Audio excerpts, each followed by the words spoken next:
Chitsuyut? Nice to see you again, Traveler and Paimon. Oh, we're not interrupting anything, are we? Not at all. I wasn't in the middle of an interview or anything. I was just asking Miss Kuching about purchasing a kite. A kite? Are you buying some regional specialties to bring back to Fontaine? Well, yes. And... It seems you haven't heard yet. The theme of this year's Lantern Rite is kites. Oh, so that's why Paimon has seen so many floating in the sky. Liyue Harbor is always changing, so it is only fitting that Lantern Rite should change in turn. The Qixing believes it would benefit Liyue to build on our own cultural foundation by embracing the technologies of other nations. After all, it is said that the stones of another mountain may serve to better polish one's own jade. Yeah, remember my business meeting with Tianquan Ningguang the last time I was in Liyue Harbor? That's what it was about. But all I really did was use my network to introduce Lady Ningguang to some interesting people. I'm not sure that quite counts as fostering cooperation. In the end, we decided to combine Liyue's traditional art of kite making with Fontaine's mechanical vertical lifting device. Mechanical lifting device? Sounds pretty impressive. But don't kites just use the wind to fly? Why would you need something mechanical? Well, you've actually just answered your own question, Paimon. How high and far a kite can fly depends as much on the weather conditions as on the skill of the person holding the string. But as soon as there's no wind, you can only flail about helplessly like a sweet flower medaka out of water. Experience doesn't matter at that point. Exactly. Liyue is now a nation ruled by humans after all. It's about time we had the power to make a kite fly, don't you think? Plus, the easier we can make it to enjoy, the more people will want to participate.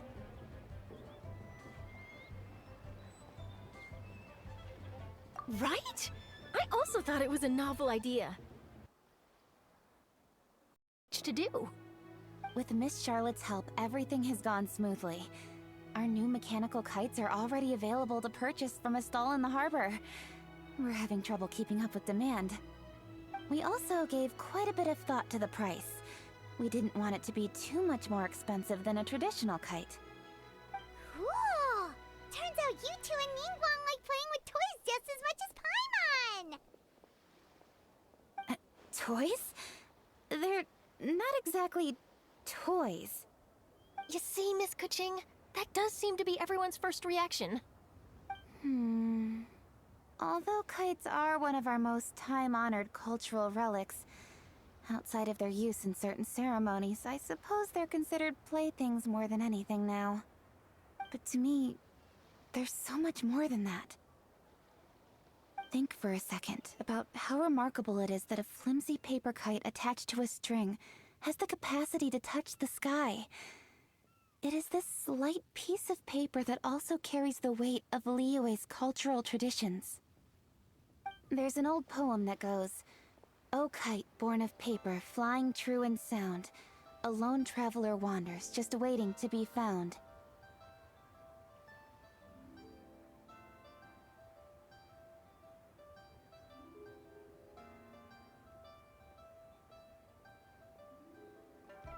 In the past, poets from Liyue used kites to symbolize a feeling of longing, or evoke the peacefulness of idyllic rural scenery.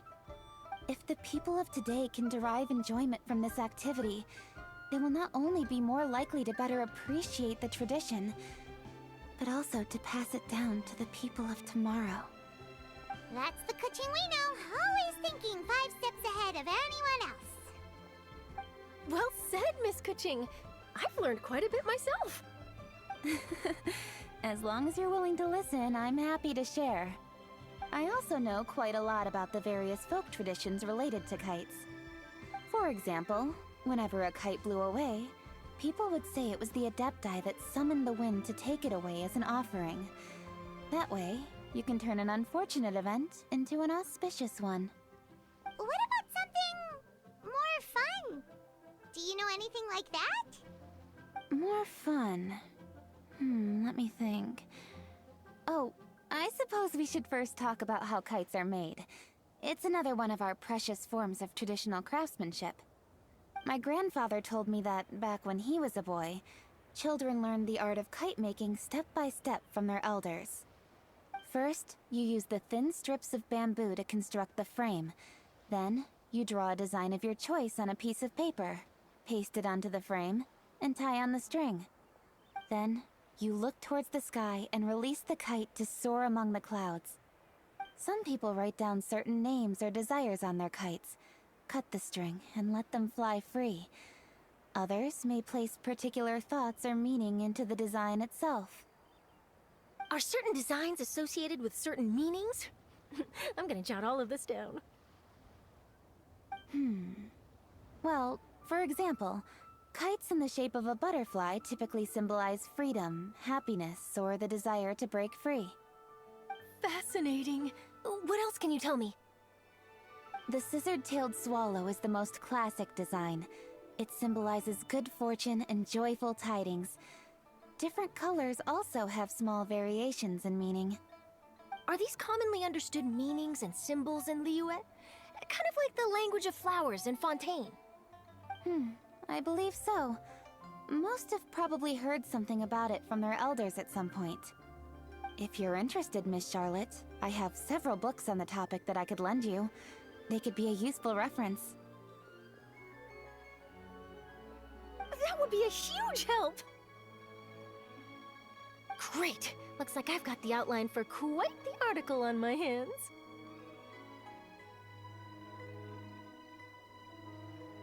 Perfect! We're gonna take a look around. Then I'll show Miss Charlotte to my home for a little while. I almost forgot. The Ministry of Civil Affairs is hosting a kite flying contest on the night of Lantern Rite. If you're interested, you're more than welcome to bring a kite and participate. The rules are simple. Whoever flies their kite the highest and furthest within the time limit will receive a special honor along with a secret prize. I've already prepared more than enough empty film for the event. I can see the Oh, Paimon was on board the moment you said secret prize. Then I'll look forward to seeing your performance. You bet! See you then!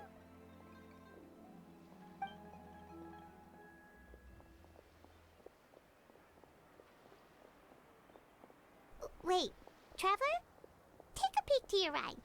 Do you see those two people lurking Is it just Paimon? Or were they staring at us the whole time we were talking to Kuching and Charlotte just now? Well, yes, but something's up. Paimon just has a bad feeling. Do you think they could be treasure hoarders? They always seem to be stirring up trouble during Lantern Rite. Oh, Paimon's sick of waiting around for something bad to happen. We should strike first, you know.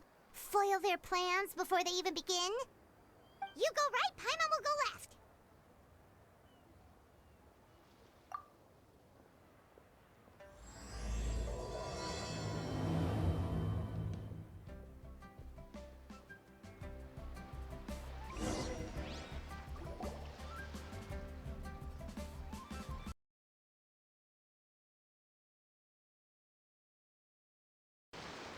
Oh. It is with such an air of urgency that you appear before us. Your comportment suggests you believe us to have committed some heinous crime. Perhaps you could enlighten us as to your intentions. Whoa, where did this fuddy-duddy come from? You should be the one doing the enlightening, buddy. Don't think we didn't notice you eavesdropping. One look and we could tell you were up to no good. Tell us everything, starting with your name. One bears no secrets before two such as yourselves. You stand in the presence of the mighty and illuminated Adeptus, Moon Carver. For the purpose of this foray into the mortal realm, however, you may address one. You kidding? That deer's got his head stuck so far up in the clouds, there's no way he'd humble himself down here with the rest of us. You may want to hold your tongue, Paimon. Don't know her name. Let Paimon guess. You're supposed to be Mountain Shaper, right? Indeed. Mooncarver and myself have descended upon the mortal realm for a visit. The two of you may call me Jiahu. Huh. Looks like you did your research. But in our experience, the harder you try to lead us on, the more likely it is that we've got a big fish on our hands. We'll go straight to the Millilith and have you arrested for impersonating a Adepti! Preposterous! Utterly preposterous! Right! Tell us something that only an Adeptus would know. And it better not be some common knowledge that any person on the street could tell you. During the last lantern rite, we gathered at Mount Hulao with Rex Lapis and made use of Cloud Retainer's supreme cuisine machine to prepare bamboo shoot soup. Perhaps you have some recollection? The flavor of that soup was more than enough to whet one's appetite. As such, Cloud Retainer assented to my use of the device beyond that singular occasion, providing other recipes to boot. Since then, one has dabbled in the pleasures of the culinary arts whenever time allows. Dabbled? Upon one's last sojourn to your mountain, did you not immediately attempt to hide the device behind a chunk of amber as soon as one's presence was known? Did one not speak up on your behalf but a moment ago? This is how you choose to repay that kindness? One is simply trying to emphasize the veracity of our claim. That does not mean you should reveal personal matters so readily. They might think one bears no difference from Cloud Retainer. Forget it. One does not have the breath to waste on such petty trifles. That might have been more detail than we needed. Seems like you two are the real deal, and Paimon sorry for suspecting you. But, for beings as forgiving as yourselves, this is just water under the bridge, right? You indeed have an agile mind. Paimon's still curious about something. It's just... Paimon can understand why Mountain Shaper is here, but why did you decide to come to the city, Mooncarver? It's not really your thing, is it?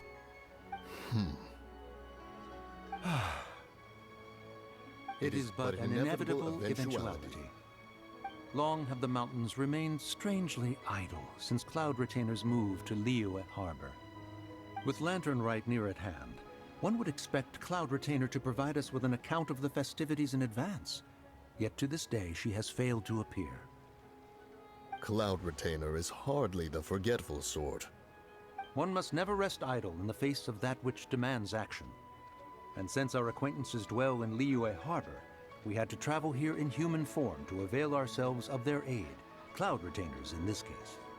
But a moment ago, one heard you speak of a mechanical kite of sorts. It appears the essence of the situation has hitherto revealed itself. Now it is time for one to retire back to one's abode. Huh. So, you're not looking for Cloud Retainer anymore? Perhaps there are aspects of Cloud Retainer's temperament that remain opaque to young Paimon. Given one's understanding, one can only imagine the anger that now consumes her. Cloud Retainer is of a proud and arrogant disposition. She holds the belief that her skill in mechanics surpasses that of all others. One can be quite certain it is hardly with an open mind that she regards the arrival of this new technology. One surmises that she has shut herself away, refused all company, and buried herself in the study of her own creations. To call on her would only invite her rebuke. However, if you do happen to cross paths with her over the next few days, do pass along one's regards. Sure, leave it to us. Have a safe trip back, enjoy the scenery, and happy Lantern Rite! Thank you for your kind words. We shall now depart. We got all worked up for nothing, huh? All that trouble and it turned out to be people we knew all along. Well, it's still pretty early. Let's head over and check out the kite stalls. Paimon wants to see what kinds of kites we can buy to use in the competition. The bigger and prettier, the better.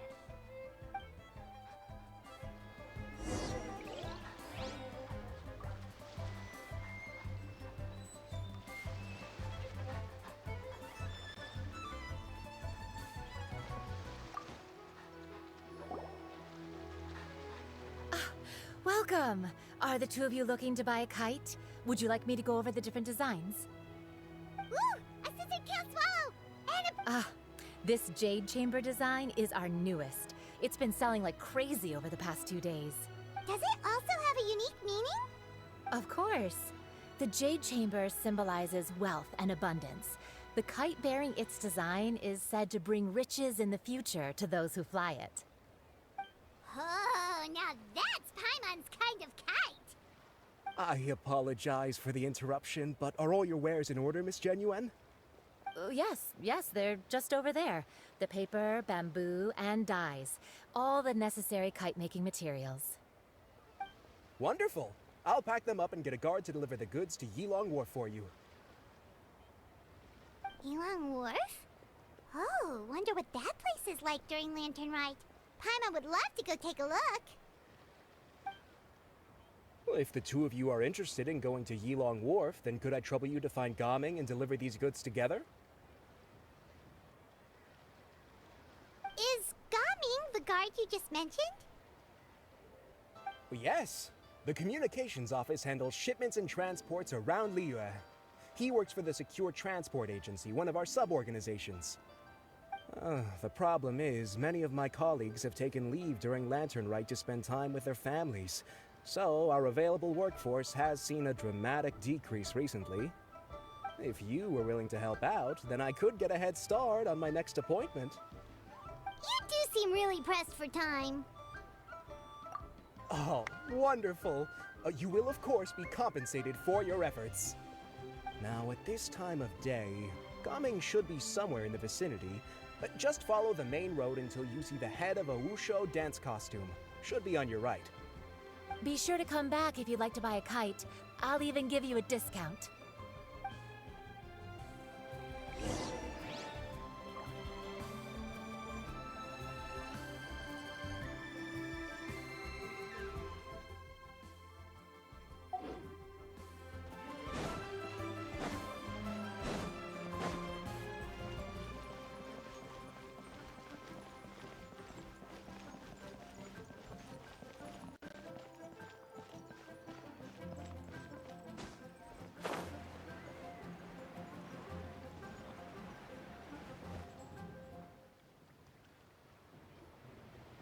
Wait, I thought we had an agreement. Loser buys dim sum tomorrow? Look at you. Scowl like that for much longer and your face might stay that way. Hey now, don't be upset. How about this? You extend the invitation, and I'll pay. No way, Gaming. You're always the one picking up the tab. I'm not trying to be a sore loser. I just didn't expect you to come from behind to win like that. That was nothing.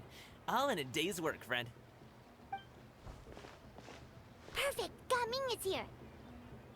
Sorry to interrupt, Gaming. We just spoke to a guy from the communications office who needs you to deliver some goods to Yilong Wharf. Oh, that must have been Longzhou. Looks like I've got work. Gotta go. Sure, go do your thing. Let's have a rematch when you get back. I won't let you win so easily next time.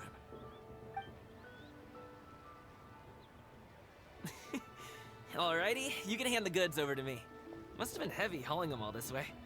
Let me take them off your hands.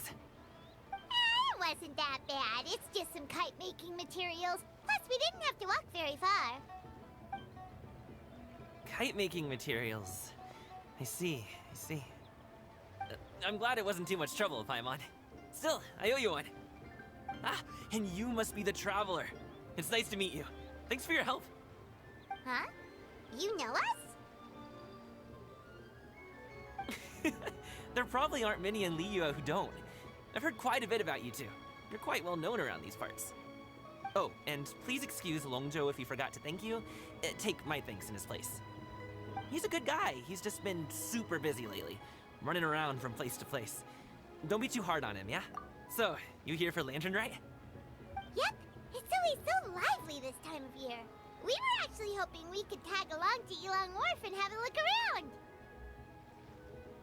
Perfect! We'll go together then.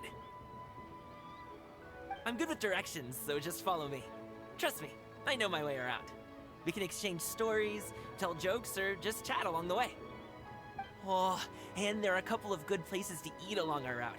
We can stop and grab a bite when it's time. The ingredients are fresh, the portions are generous, and the prices won't break the bank. You can order anything, and I promise, you won't be disappointed. Order anything? Hey, did you really have to call Paimon out like that in front of our new friend? Don't worry, I understand. I joke around like that with my friends, too. It just shows how close you are. Do you need to pack anything up before we hit the road? I can wait. Nope, our things are always packed and ready. We're pretty much travel experts at this point. Oh, that's right. Then let's get going. If we run into any trouble, you can count on me to protect you. I am a guard, after all.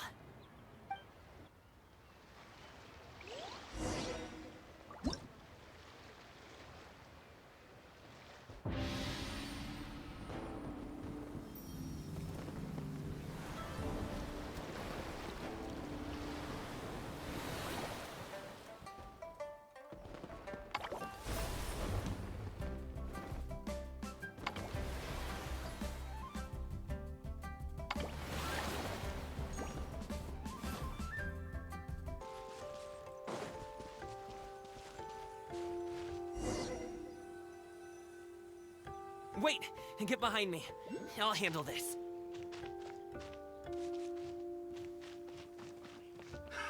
Another test subject. Suffocate! Time for takeoff.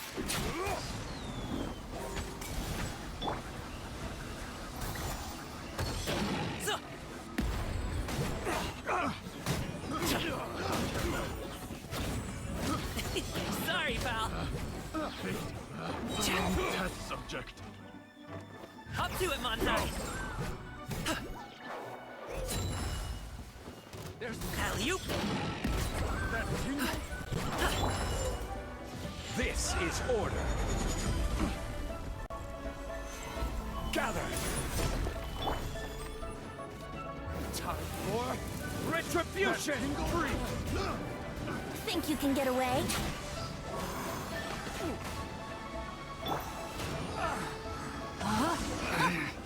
Should replace my hammer. Seems like we really can't go anywhere without running into treasure hoarders, can we? Yeah, it's not uncommon for deliveries to get intercepted. That's why this job needs guards like us. Paimon was impressed by your moves back there. You seem like a real pro at your job. Oh, that's not a skill I learned on the job. It's just a hobby. Have you ever heard of wushu dancing? Really? Wushu dancing is famous in Chunyu Vale. Performers might be invited to promote the opening of a business or to spread good fortune during a holiday season. But I must admit, it has nothing on the popularity of the Liyue opera. I'm also well aware that people in Liyue Harbor aren't exactly jumping at the chance to watch wushu dancing. So, it's not something I do full-time. Huh? You have 2 jobs? How do you have the energy to do all that? It's not that tiring. You just have to take a rest. Ah, Paimon gets it, so you must sleep a lot then. Not really. Just yesterday, I stayed up all night playing cards. Oh. Let's go. The docks are just up ahead.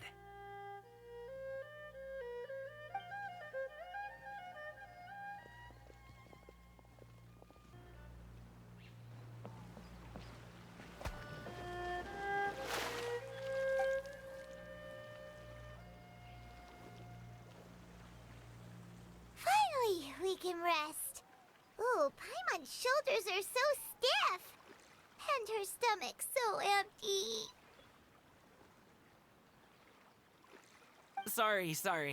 Did I push the pace a bit too much? I mean, you were the ones who said you were travel experts. Liyue is just too hilly. Floating up and down so much. Where's Paimon out? Oh, Paimon was finally satisfied and now her poor stomach's empty again. Aw. Would you like some winter melon cake? I have some on me that I bought from a store.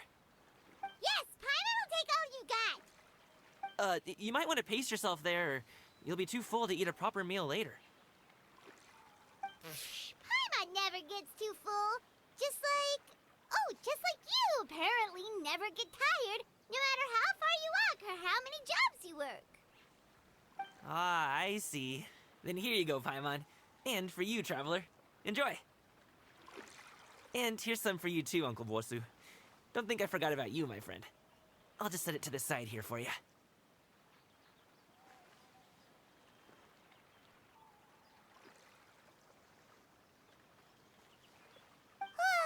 That hit the spot. Paimon thought she was going to starve to death for a minute there. That close of a call, huh? I've been eating wintermelon cake ever since I was a kid. You can buy them from all sorts of places, whether it's a small vendor on the side of the road or a big restaurant in the city. But each place produces cakes with a slightly different flavor. If you like these ones, I can give you the address of the shop I bought them from. I'll just have to check when we get back. Oh, all my jabbering must be making it difficult for you to enjoy the scenery in peace, huh? Don't be afraid to tell me to zip it for a little while, okay? Really, I won't be offended. It's okay. Paimon is kind of enjoying listening to your chitter-chatter. Aw, a fed Paimon is a happy Paimon, huh? Hey, Paimon can be in a good mood anytime she wants.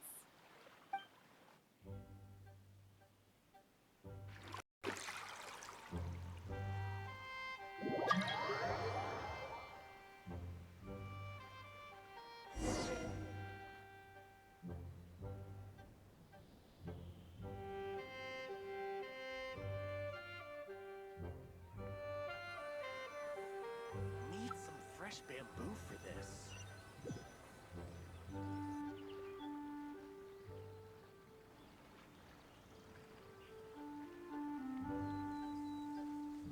Woohoo! We're here! Don't forget your things, and watch your step as you get off the raft, or you're in for a swim. Thanks for the ride, Uncle Bosu. You take care of yourself now. I'll see you some other time. Okay, follow me. This way is fastest. We'll have to take the elevator up to the secure transport agency.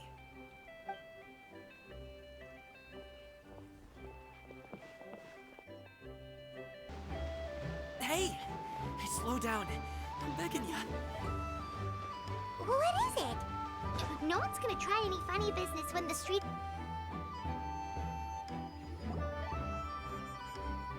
Oh, well... how should I put it? Come on, spit it out! Do you see that group of people over there? Those are my relatives. Wow, you sure have a big family. Once they start buying things, they won't stop perusing till it gets dark.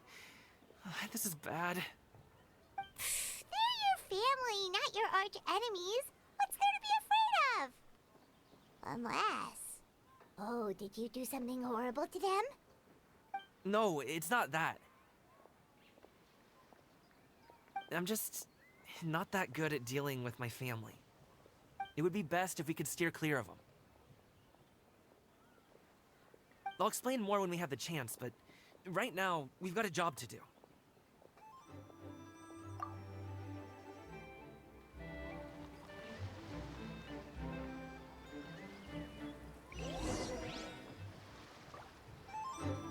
The left side looks pretty packed. Let's go straight.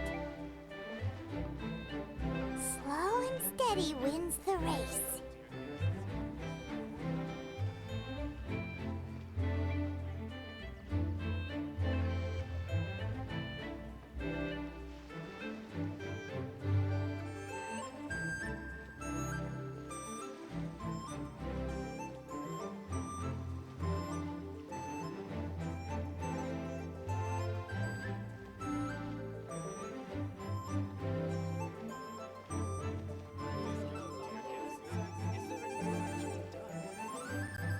Let's wait here for a second. Maybe my aunt will leave.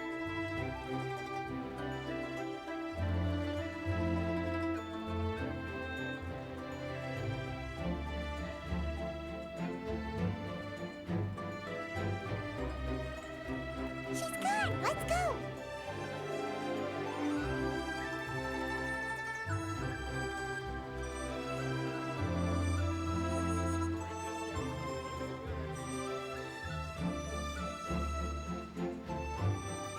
Turn left. Run!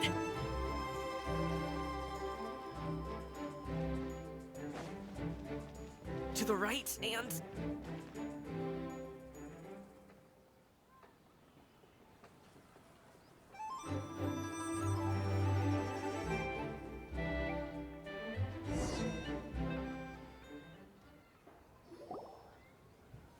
Wow, you guys are good.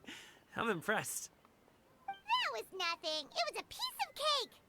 Oh, winter melon cake to be exact. You really liked it, huh? Ooh, you know what? I'll buy you a whole bunch and pile them so high you could swim in them. As long as you don't wind up drowning, Paimon. Hey, Uncle Drugway. These are my friends, the Traveler and Paimon. They came to deliver some goods with me. So, I guess I'll go ahead and take these over to Uncle Yongzan then? Yes, thanks for your hard work.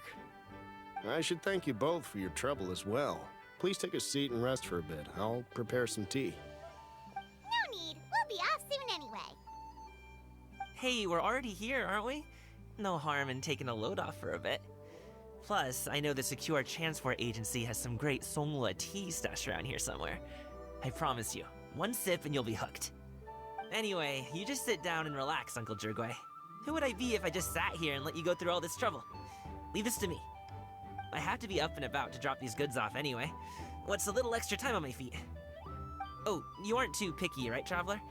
I know Paimon prefers things on the sweeter side, so I won't steep the tea too long. And I'll add some dim sum pastries on the side.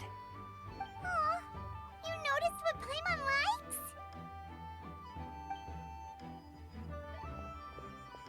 How long have you two known Gaming? Oh, not long at all. We just kind of tagged along on his trip to Yulong Wharf. He's just a super welcoming guy.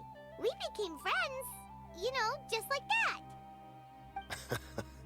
That's just how he is. He's the attentive sort. Really knows how to look after his own. A while ago, one of our guards had to take off work. Said his joints were hurting due to the rain. Gaming personally went all the way to Boo Boo Pharmacy to get some medicine for him from Dr. Baiju, then traveled through the night to deliver it back to him. That young man has such a good head on his shoulders. How can anyone not love him? I mean, there is his dad, but, well, ask anyone else, and... Uncle Yongzan says he doesn't have the personnel to spare for this delivery right now. So what do you think, Uncle Drugway? Should I go ahead and deliver it instead?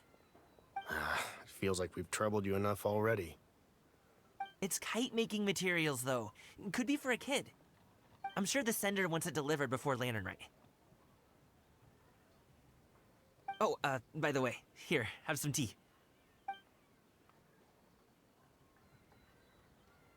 All right, then. Deliver it if you want to. Ooh, are you free in 2 days? How about we grab some dim sum from Shinya Kiosk? My treat, and don't even think about trying to pay. Whoa, that's way too generous of you. Don't mention it. Just think of this as a thank you for all your help. Besides, the thing between me and my family, it's a long story. It might take some time to tell. Sounds good. Paimon never says no to free food. Alright, then I'm off. See you in 2 days. Oh, and Paimon, make sure not to eat too much before then. Don't say I didn't warn you. Is he underestimating Paimon? She's just gonna have to show him how much she can really eat. Anyway, is Gaming's family situation really that complicated? He has such a happy-go-lucky personality. Plus, he's an enthusiastic and diligent worker. It's hard to imagine a guy like that being troubled by much. How should I put it? Since he already plans to tell you himself, you don't need an old man like me to add my 2 cents. You seem to be around the same age, so you might have a lot in common. Perhaps you could help him talk things through. Consider it a favor to me.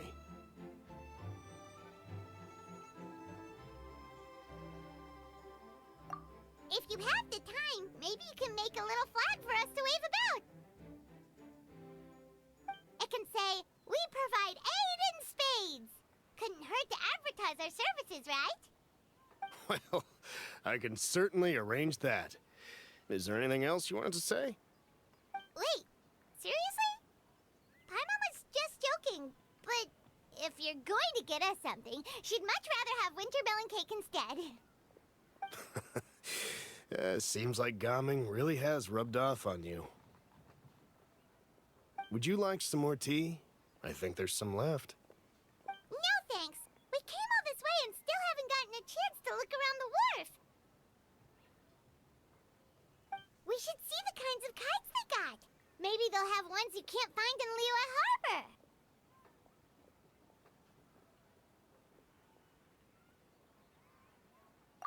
All right then. Please do let me know if you'd like more tea. You're welcome to stay as long as you like.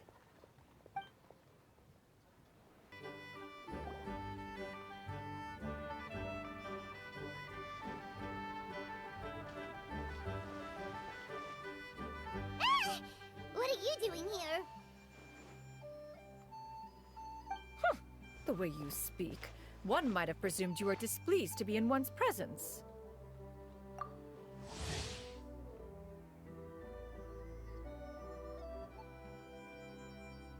Take note, Paimon. You could learn a thing or two about how to respect your elders. Ugh, starting on the elder stuff already, huh? Shouldn't you be back in your cave tinkering away at some kite-related thingamabob or something? What brings you out here? And what's with that huge box next to you? Ah! Paimon gets it. You're here to do some shopping, aren't you? And what of it? The Qixing's decision to integrate Fontanian technology into said kite-flying competition is of no consequence to oneself. Did you expect one to willfully compete against the whimsical trends of worldly sentiment, or perhaps even fall to petty sulking over such? It's not that we think those things exactly. That's just what Mountain Shaper and Moon Carver told us, or Tia something and Ho. Paimon can't be bothered to remember what their aliases were called. Anyway, they went to Liyue Harbor to look for you. They even asked us to pass along their regards if we ran into you. Oh, huh. Tianyin? Huh.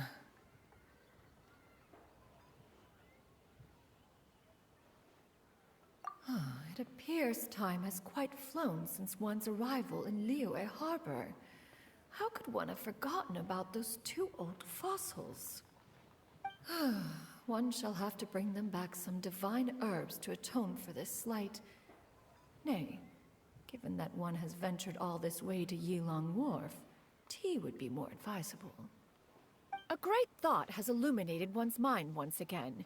One is reminded that certain purchases have yet to be made. Perhaps you two could wait here whilst one performs this task. It'll be but a moment.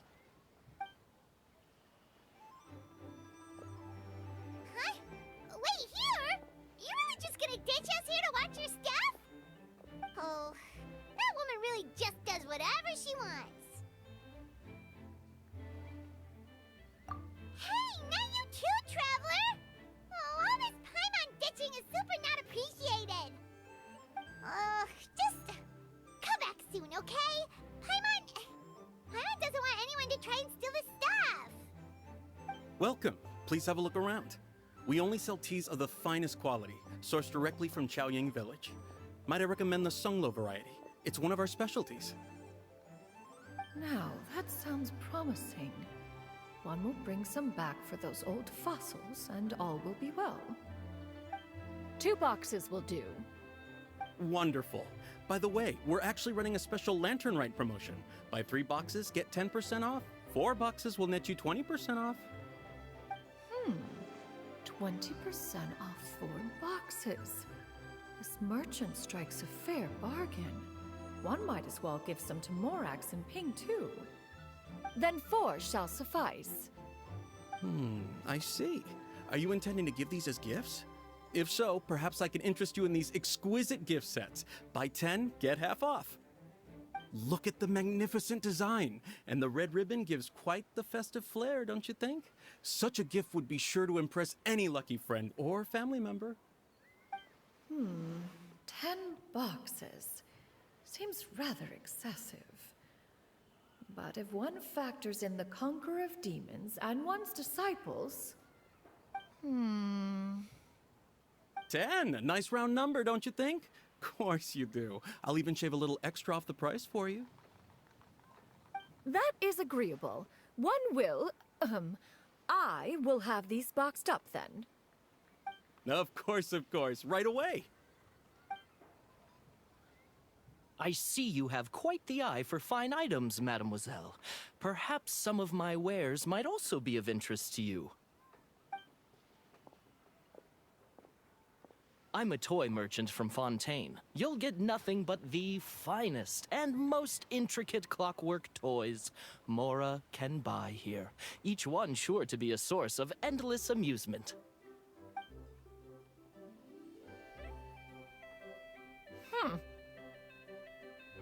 Perhaps you could enlighten me then. When should said amusement be derived?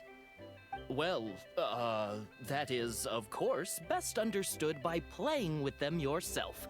If you could wait just a moment, I can bring one out and give you a demonstration.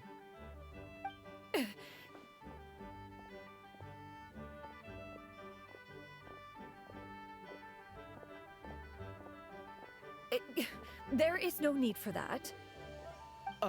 Mademoiselle. Give me your newest and finest model, and be sure to package it securely. Ah, of course. Here you go. The instruction manual is... I can do without, thank you. Many watchful eyes surround this place. If one were to be spotted purchasing a mechanical toy such as this, a child's plaything no less, it would only invite scandal. There is no harm in bringing it back to study in secret.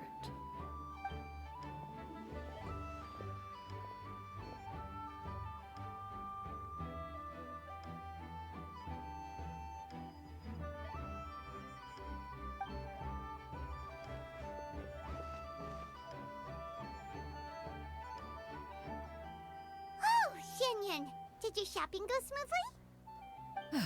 Naturally. One may not delight in social interactions, but that does not mean one lacks said faculties.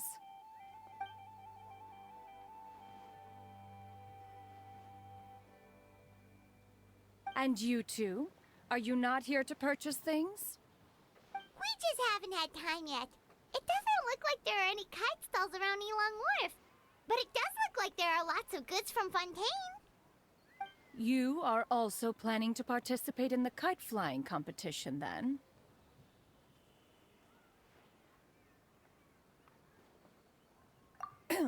One means to say, you along with all the other youths. One has been entreated to share one's kite-making expertise, and indeed, there was little one could do about such persistent supplication. One moment energetic and earnest, and dejected the next. One had no choice but to acquiesce to these requests, and thus, one will be organizing a kite-making workshop to provide personal instruction in this art form. Oh, who will be participating then? Shuyu, Shenhe, Ganyu, and Yayo. Wow, that's quite a few people. Also, this is all pretty well, Xianyun, but it's not like you have to make your own kite to participate in the competition. You can't just buy one ready-made and call it a day. Ha! You speak of those equipped with the mechanical lifting device, do you not? 'Tis nothing but a crude piece of mortal machinery.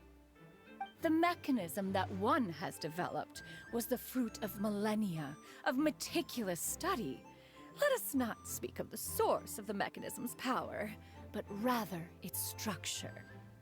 It is composed of materials as light as bamboo and as strong as iron. This composition grants it the lightness of weight to ascend into the sky and the durability to follow the wind for many a mile. It is built with a series of intersecting rods that... Never mind. It is unlikely the two of you will understand, even should one expend the effort to explain. One is better off saving one's breath. It sure seems like you want to talk about it, though. So, will you be attending the workshop or not? Huh? Wait, you've been trying to invite us this entire... All right then. No need to prepare the materials in any case. One has it all sorted. Arrive at Mount Outsong in 2 days. I shall be expecting you around midday. Are you leaving? Don't you want a guard to help you with that big box of yours? Surely you jest. One goes as one pleases. For what reason would one need to rely on another?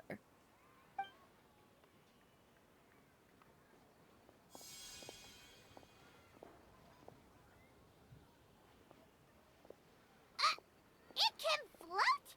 What kind of invention is that? One calls it the floating toting device. Huh. She seems pretty proud of that one. Look at her walk down the street. She seems so confident. But everyone around her is looking at her all funny.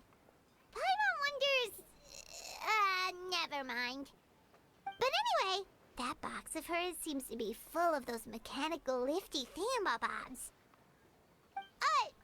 Not that Paimon was peeking or anything. She just, got a bit unsteady for a second and accidentally brushed the embroidery on top. And wouldn't you know it, all the stuff inside almost came bursting out. Paimon, all Paimon say is that Shenyun sure does try hard to save face. What did she call it again? A crude piece of mortal machinery? Totally. We should probably act like we didn't see anything, though. You know, in consideration of her feelings and all. After all, that is the propriety with which one should comport oneself. When it comes to an elder, right?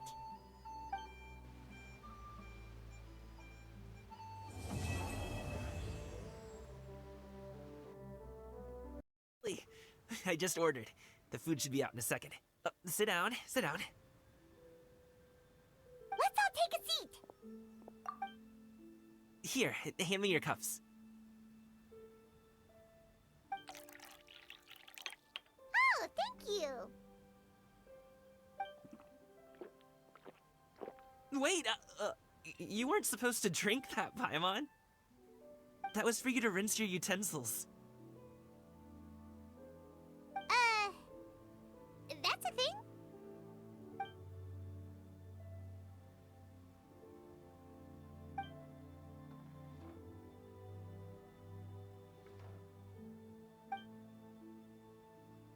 Wow, so much delicious food! Do you really eat all this just for breakfast? That's just how we do it where I'm from. Most of the time, though, I don't eat lunch after dim sum. Oh, that's good to hear. Paimon doesn't need to worry about holding back then.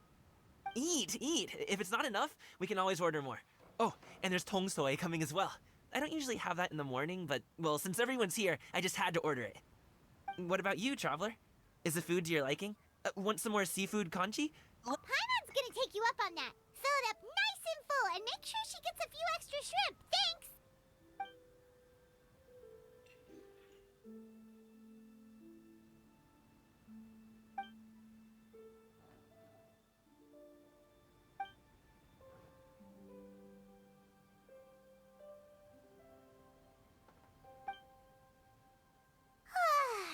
So full. That meal was so satisfying, it even gave Paimon some extra brain juice. Oh, listen, listen. Paimon's figured it out. Let's think about this for a second, Gaming. You invited us to this awesome restaurant and ordered a whole table full of expensive dim sum just for the three of us. Well, you must be hiding the fact that you're some young master from a rich family. That would explain why you try to keep your friends and family away from each other.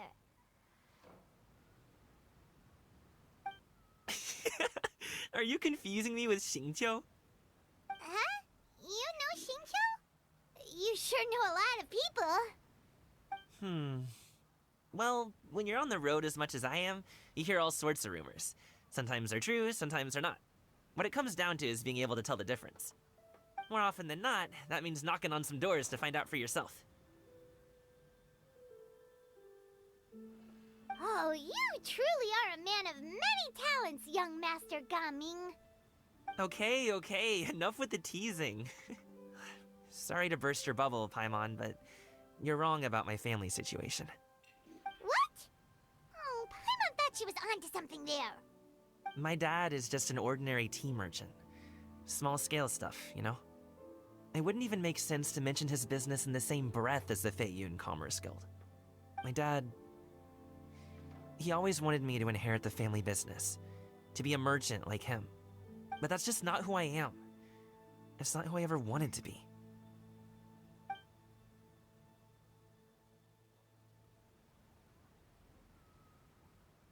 Have you ever talked to him about it? You know, about your interests and aspirations and stuff.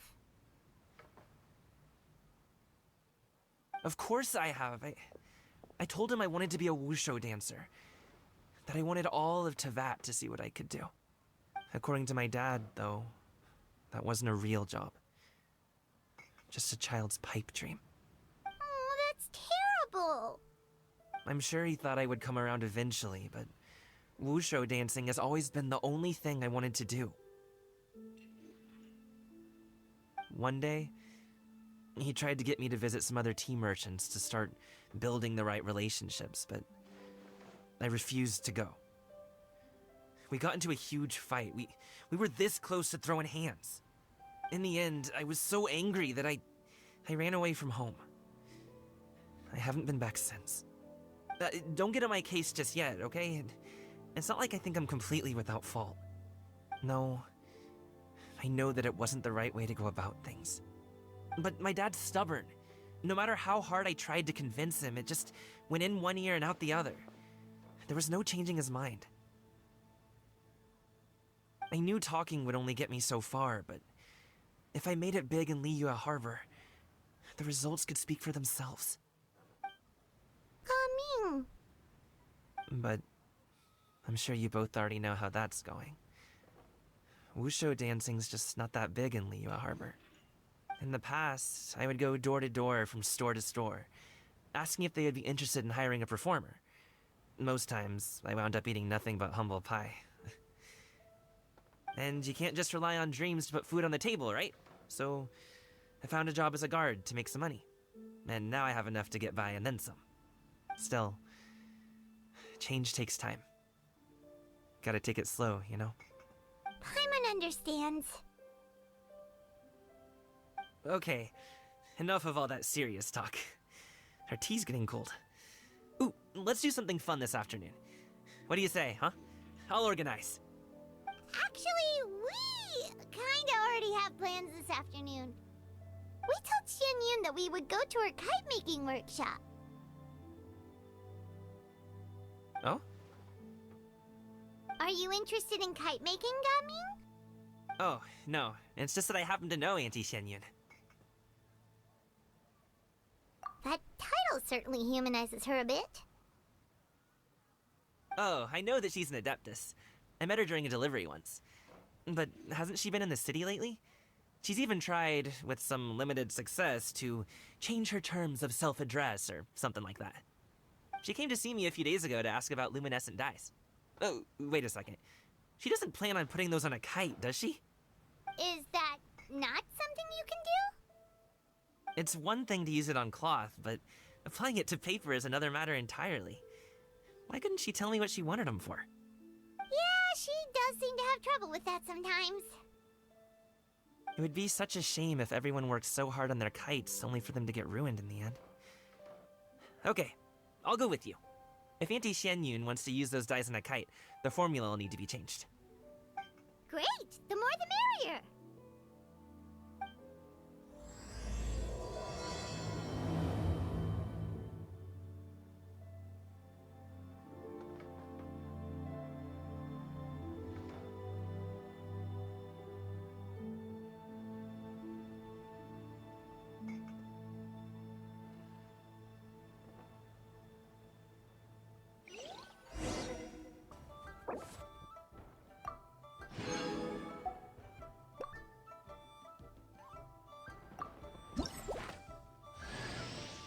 hero's valor ripples through his robes.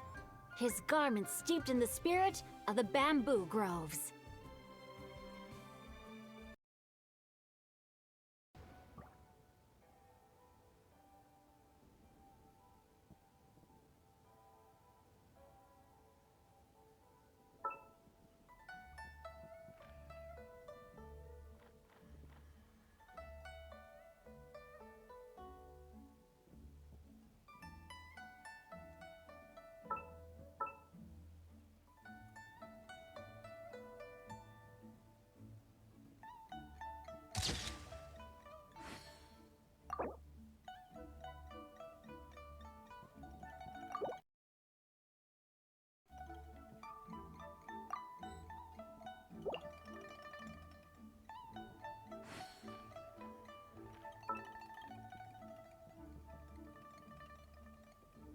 Twas on a deserted moonlit night that the hero approached the vile dragon's limpid lair.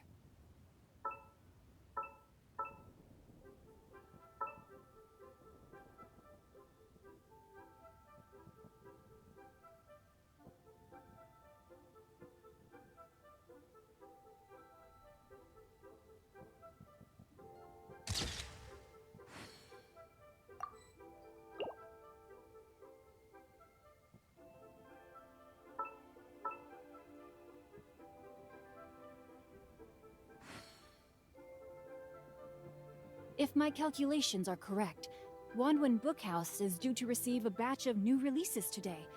Might we add a small detour to our adventure?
Oh my goodness.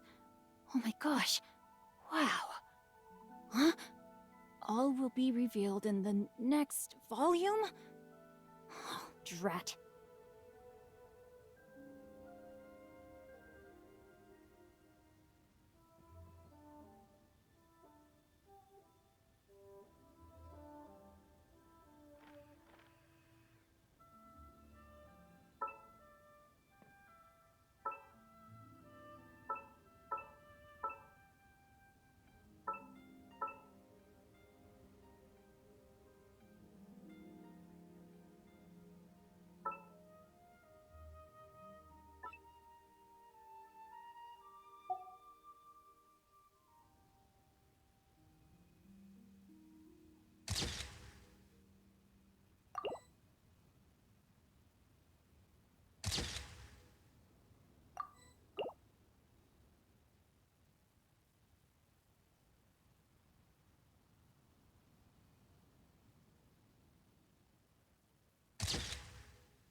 Brace yourselves.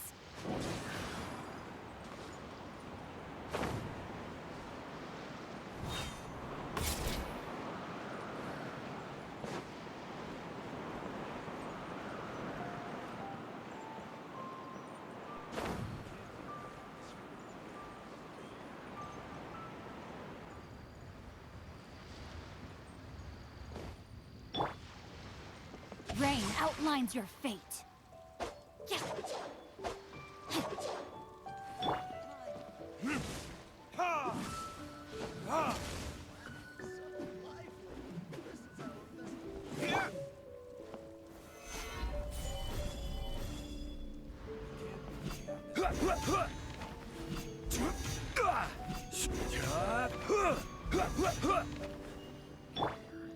Let me read you a verse.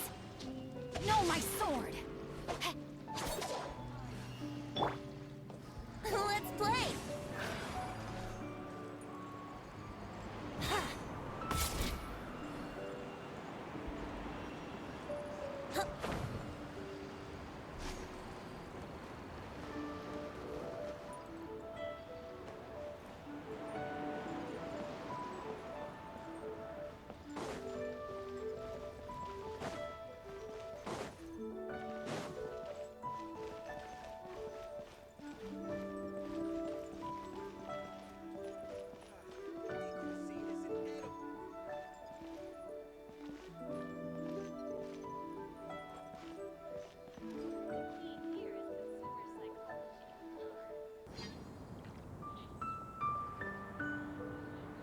Ganyu! Ganyu! Come on, wake up! Some friends have arrived! Hello, friends.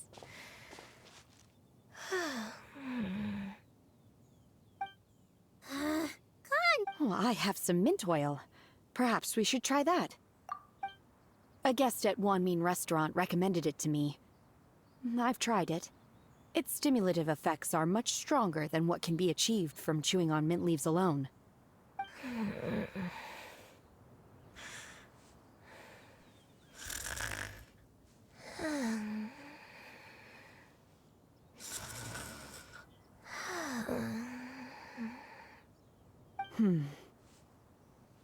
Apologies in advance. Wait! Shenhe? Not there!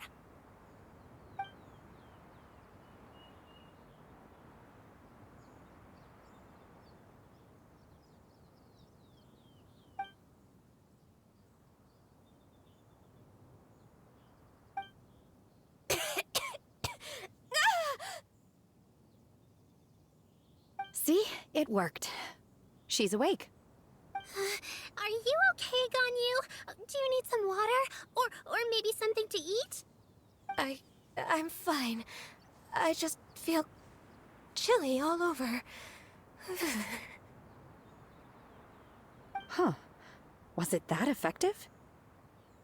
Chilly, huh? Master always says a cool head leads to a calm heart. So, does this mean that heat's what we need to help you, Ganyu? Paimon doesn't think that's what the expression means exactly. I feel a bit better now. Was I asleep? Must have been around the time I usually take my midday nap. Did you not sleep last night? That does seem to happen to you often. Perhaps you should come work at Wanmin Restaurant with me. We get off at 10 on the dot every night without fail. I could never. I'm sorry. I seem to have missed your name. You are... Me? My name is Gaming. I work as a guard for the Secure Transport Agency. Gaming. The name sounds familiar. I believe I've heard your name mentioned around the Ministry of Civil Affairs. People tell me you're an extremely enthusiastic worker, and you are very generous with your help. Well, you know me. Or, I guess you don't. My name is Ganyu. This is Shenhe, and this is Yao Yao. It's an honor to finally meet you all. Oh, you must be here for Auntie Xianyun's kite-making workshop, right? Yes. I have neither made nor flown a kite before. As long as Master is willing to teach, I am willing to learn. Me too. I want to participate in the kite flying competition with my best friend. Plus, it's more meaningful if you make the kite yourself, right? Your best friend didn't come with you? Well, Chi-Chi's been super busy helping Dr. Baiju lately. I'll meet up with her later and give her a huge surprise. Oh, I also brought bandages and ointment with me today. It's easy to cut yourself when working with bamboo, so I thought I should come prepared. Wow, you're really thoughtful. As for myself, I'm afraid I lack some of my companion's enthusiasm. I was originally planning to buy a ready-made kite and just enjoy the festive city atmosphere with everyone. But Cloud Retainer is always going out of her way to look after her juniors, wanting us to have the best there is. She always puts us before herself. Huh. It was so thoughtful of her to arrange this workshop, so I simply couldn't let such consideration go to waste. My motivation for being here might be a little different, yes, but I'm ready to put in just as much effort as everyone else. Well, we're all here, but where the heck is Xianyun? Shouldn't she be here by now? Who is it that speaks of oneself in such an ill-tempered tone? Oh, come on! You clearly heard Paimon! Master stopped to buy grilled tigerfish to share with everyone. Come get it while it's still warm. Oh, Paimon, sorry, Miss Illuminated Bird! Paimon always knew you were the smartest, coolest, and prettiest Adeptus. Someone as wonderful as you is sure to have brought enough for Paimon as well, right?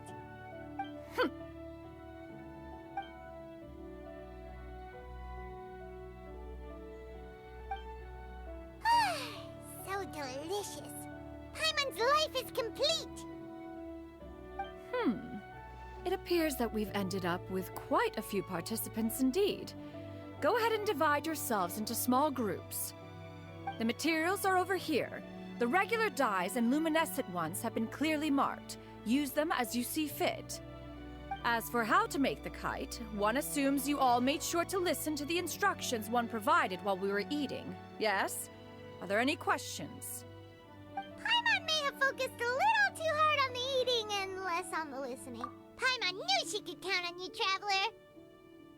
One will wait under this tree and avail oneself of the cool air while one digests. Do not hesitate to seek one's company if you have any trouble, questions, or simply want to chat. We're not in any hurry to get started. Why don't we go see what the others are up to?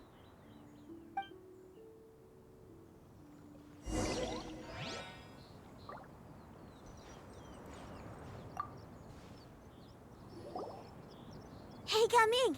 Want to team up? Huh? Wait, I have to participate? I thought I'd be done for the day after adjusting the dye formula. You're that unenthused by kite making, huh? That doesn't seem like you. No, it's not that. It's just... it would take too long to explain. I guess I'll just make one then.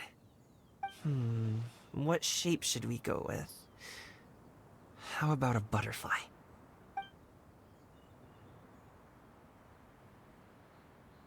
What do you think, Shuyu? Is there a particular design you want?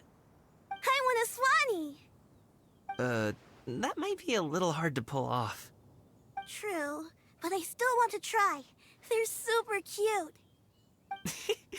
Okay, it's decided then.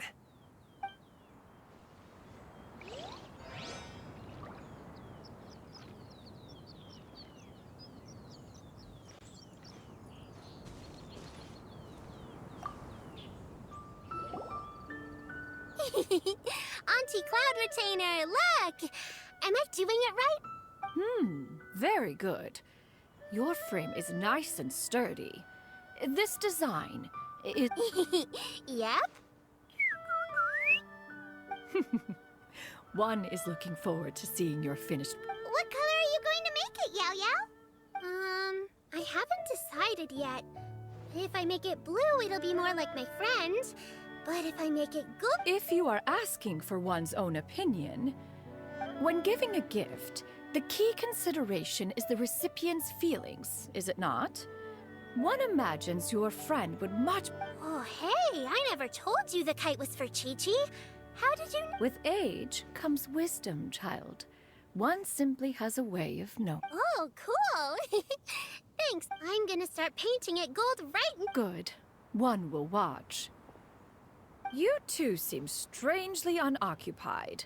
One was under the impression that one was... We actually haven't started yet, but we're going to start, right now.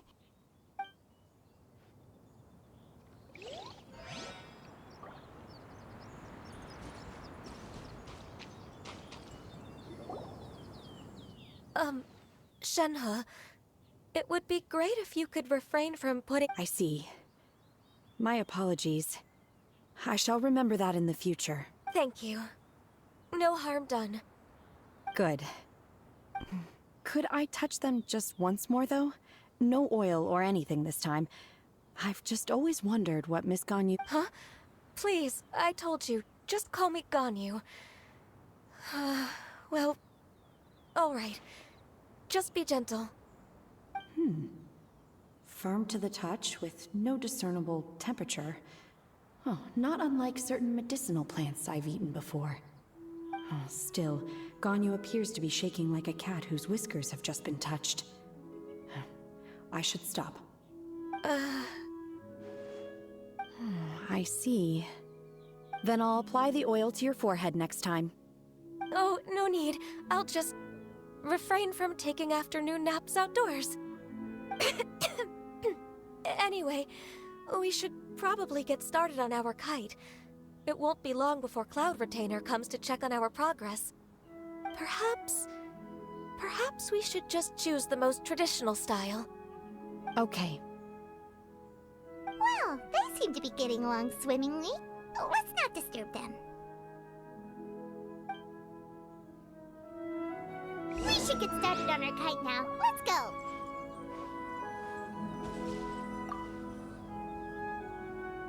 First, we have to decide on the shape. Hey, what are you laughing at?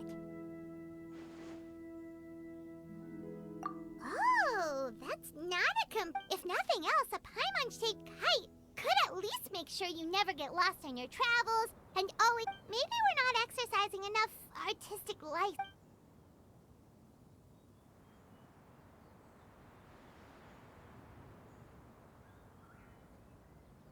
Now, what expression should we give her? Since the kite...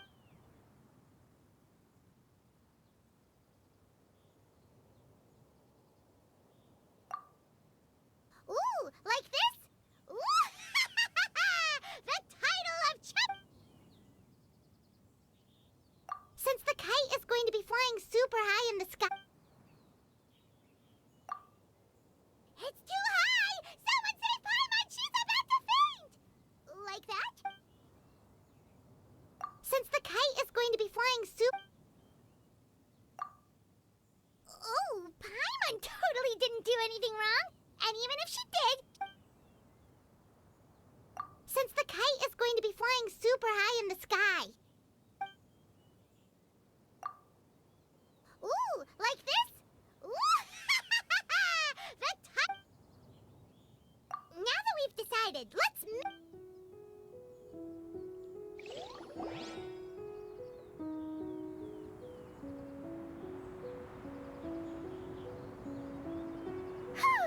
It's done! Now we just have to attach the string, right? All right, gather around, everyone. Oh, Shenyun's calling us!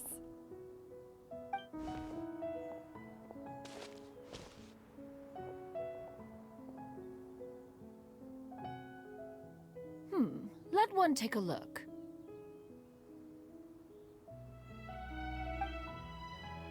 Wow! Ganyu and Shenhe made a scissor-tailed swallow! It's so pretty. Yep. The coloring makes it look a lot like Master. If the tail wasn't split in two like that, it might even be a spitting image. If you look closely, there are a few spots where the colors colors go outside the lines. Did you doze off while painting it, Ganyu? I did the painting. I stared at the paper for quite some time, but I simply could not recall the coloring of any bird. Except Master. Or should I say that I'm too familiar with her crane form? Even when she stands before us in human form, all I can see is blue and white.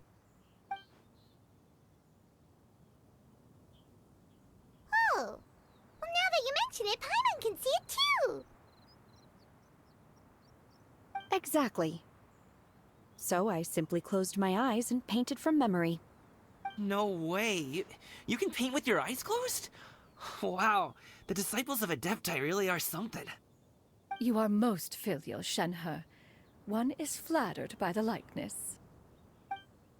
The Swanee that Gaming and Shuyu made looks very majestic. I'm sure it'll look even more impressive as it soars through the sky. The eyes and ears glow in the dark, so you're sure to see it at night. Your golden finch is cute too, Yao Yao. It's all thanks to Auntie Cloud Retainer's guidance. What about your kite, Traveler? Ta-da! Here it is! Its self-important countenance bears a striking resemblance to that of its namesake. It makes her look like she's already won the competition.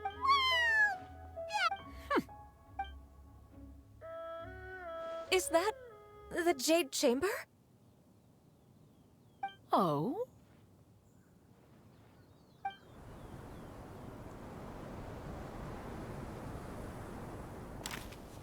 Who dares attempt such a flagrant display of impropriety by releasing... Oh, and to do so by making use of this? One simply must know who it is that possesses such impertinence. Continue attaching the strings, everyone. One will be but a moment. Cloud Retainer? Traveler, Paimon, could I trouble you to go after Cloud Retainer? Master's going to be okay, right? I'm more worried about the person who released the... There's wind up ahead! Looks like we can glide over!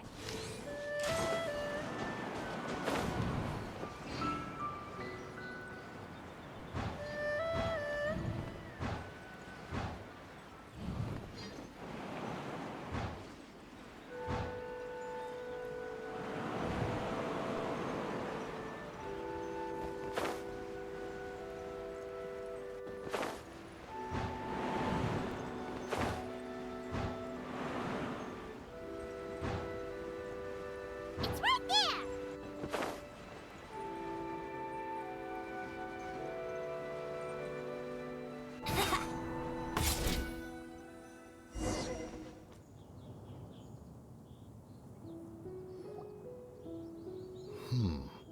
This Fontanian device of mechanical motion is quite curious. Now is hardly an opportune time for your musings. Someone among us was not sufficiently attentive, and now the kite has vanished. Calm yourself. Do you have any recollection of its last location? One believes it drifted in the direction of Mount Out. Perhaps it is mere happenstance, but one feels a certain sense of... Your concern is Cloud Retainer is either in the city looking after her disciples, or secluded in her abode. On the subject of said kite, however, one simply must remark on the genius of its windless lift technology. Still thy tongue. If Cloud Retainer were to hear you profess such a thing, we can both... One presumes that this kite belongs to you. Huh? Regard the situation with which we are now confronted. One's fault. One seems to recall that releasing the kite was no solitary and... Say something, Mountain Shaper. Surely you can think of something to appease her. Further explanation shall only fan the flames of her wrath. It would be better to stay silent and retire. We can hardly avoid her forever. That may suffice during Lantern Rite. But what about the Moon Chase Festival? Sooner or later, she will discover our true... Hello? Go retrieve the kite. Absolutely not. You retrieve it. That is not our kite. Oh, So an adeptus such as oneself is mistaken then? Ah, you're an adeptus? Please forgive us for any impropriety. I truly possess no inkling of who could have released a kite into your esteemed domain. Pray, who could be responsible for such wanton behavior? Verily, verily, we were but delighting in the surrounding scenery. This locale is home to such exquisite... mint! Well, and if that's all, then we'll just be on our way. We finally caught up. You sure do fly fast in your illuminated bird form, Shinyan. Mooncarver? Mountain Shaper? What are you doing here? You? Okay, now Paimon's getting a weird vibe. Did she say something wrong? It is of no consequence. Long has one seen through their disguises. One was simply curious as to how long they would keep up the act. Then you are not angry? How could one feel anger at the sight of two old friends enjoying themselves? One is also well aware of how enticing these city novelties can be. We were simply consumed by a fit of festive spirit. Seldom do we get the opportunity to partake in the delights of the times. However, we are far from being as adept as you in matters that require a deftness of hand. No worthy kite could be born of our own making. Thus, we could only take the convenient route, so to speak. Your prowess in mechanics is unparalleled, Cloud Retainer. You wield the wind and waves themselves. Your singular talent stands unmatched across the land. Of this, we are well aware. One has guests to attend to. We will have to convene again some other time. Traveler, Paimon, do try to keep up. We're leaving already? All this flying from place to place is wearing Paimon out.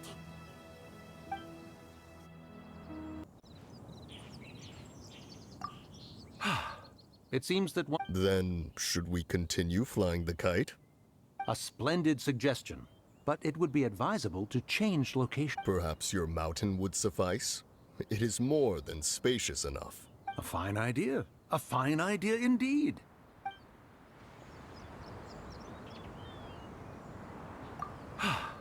Then... A splendid Perhaps your mountain... A fine idea. Then, should... A splendid Perhaps your... A fine idea.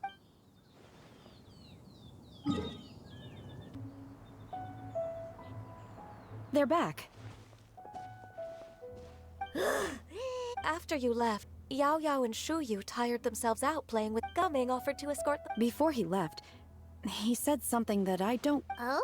What? He said, a kite is always tied down no matter how far it He looked... Now that you mention it, Gumming did seem to have a rather strange attitude towards kites. A reflection? If I were a kite... Shenhe? It may be an exceeding... If Gaming truly sees a kite as a reflection of himself... Well, people often have different points of view depending... Just like some people can eat spicy food, but others won't go anywhere near it? Exactly. That's why tolerance and understanding are as important as they are. Tolerance and understanding? What brought about this conversation? Did one miss something? We were just chatting. You don't have to butt in on every little thing, you know. Where were you anyway? One was merely doing a bit of cooking. Night fast approaches. If you are otherwise unoccupied... Oh, it's been so long since I've...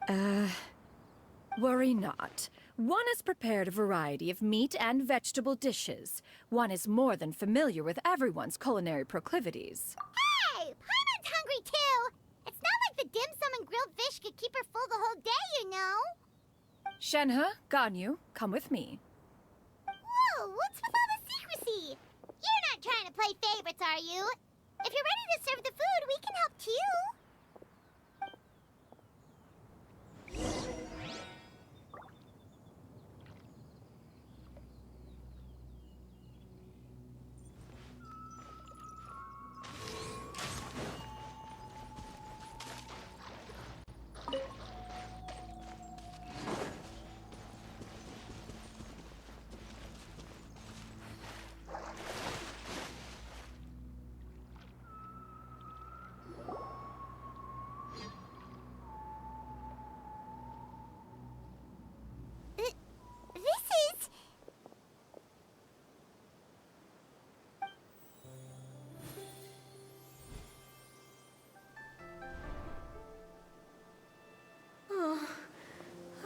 can feel the wind brushing against my legs. This is a bit embarrassing. Is the headpiece secure? I should have asked Cloud Retainer to check before I stepped outside.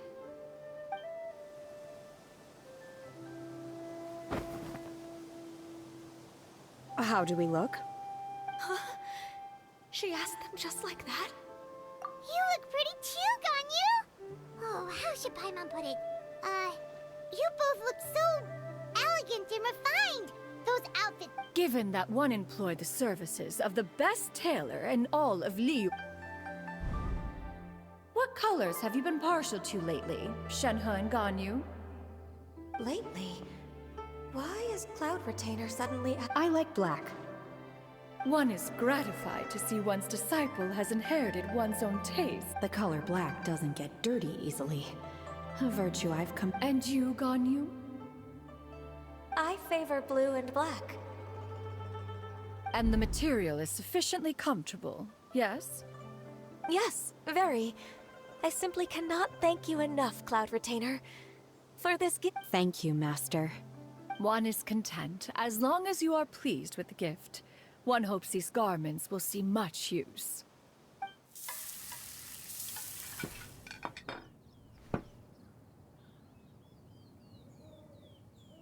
Seems like your supreme cuisine machine is...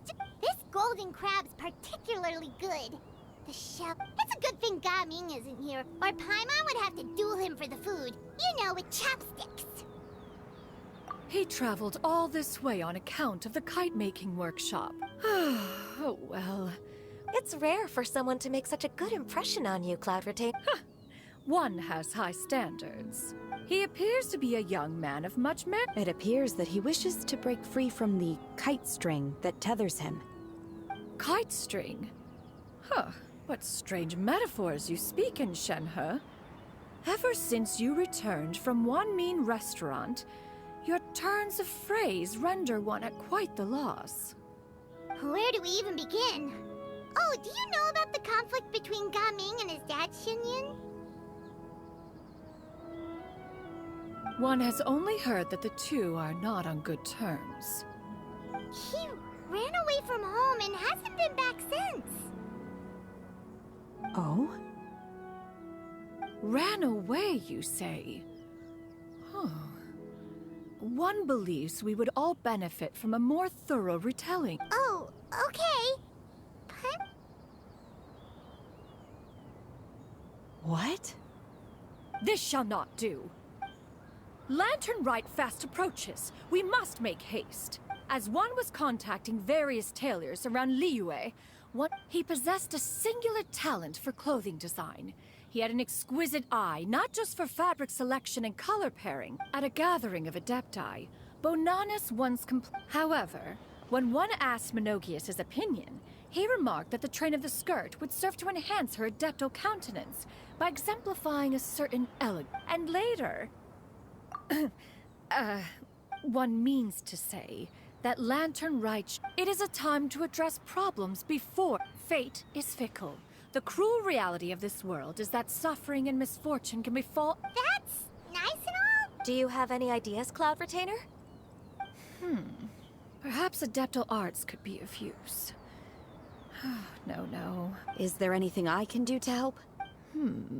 Combining our efforts... Aha! One has an idea. How about this? Does that make sense to everyone? Yep. Oh, Paimon really hopes... One's designs never. Now then, I counsel rest for all, and to make the necessary...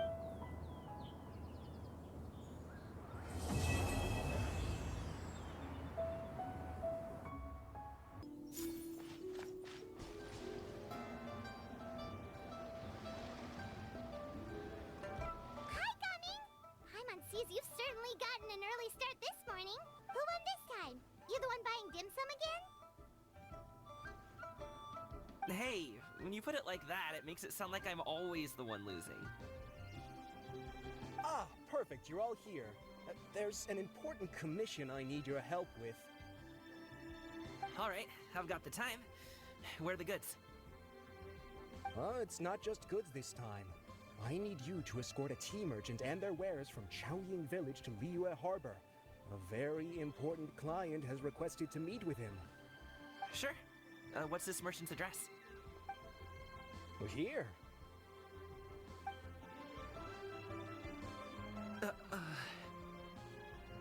the client's that important, then this must be a very crucial, very pressing The sooner you complete it, the better. I would advise you to depart as soon as possible.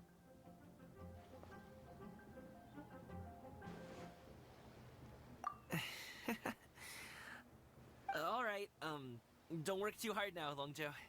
We'll set off then.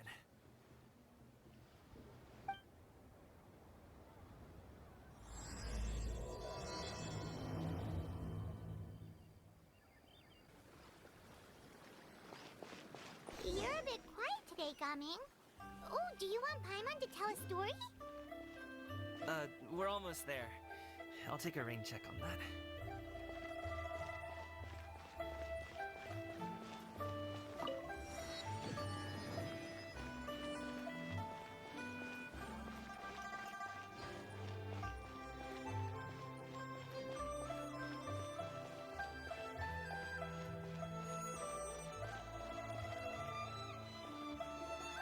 Hello, you must be the tea merchant heading to Liyue Harbor. We're here to escort you.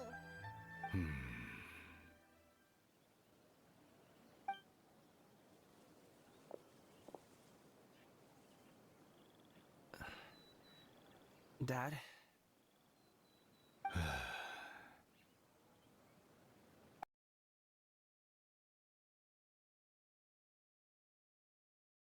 So you're Gaming's father. It's nice to meet you. Just leave this delivery to him. Trust Paimon, he's got this in the bag. Gaming is super good at what he does. Everyone at the Secure Transport Agency says as much. Even the Ministry of Civil Affairs has nothing but good things to say about him. Seems like you've made some sort of name for yourself at least. The goods are all in order? Yes, they're all here. Then let's get going. A very important client has asked for you by name. You kinda have to come with us. Paimon doesn't know how we would explain ourselves if you just didn't show up. Plus, you'd be missing out on a huge money-making opportunity. I see.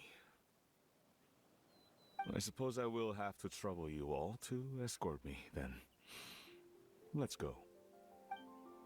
We've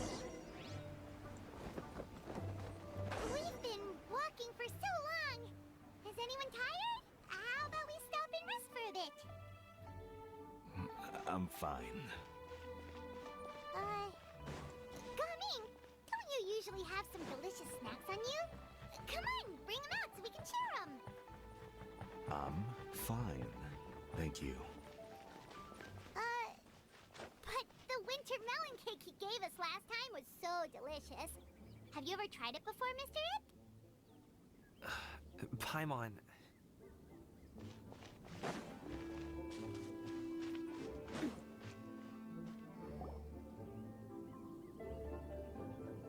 This place looks nice and open. Why don't you all rest here for a second? Huh? What about you? You're not going to join us? I'm not tired. I'll keep watch. Oh, but... Just let him go.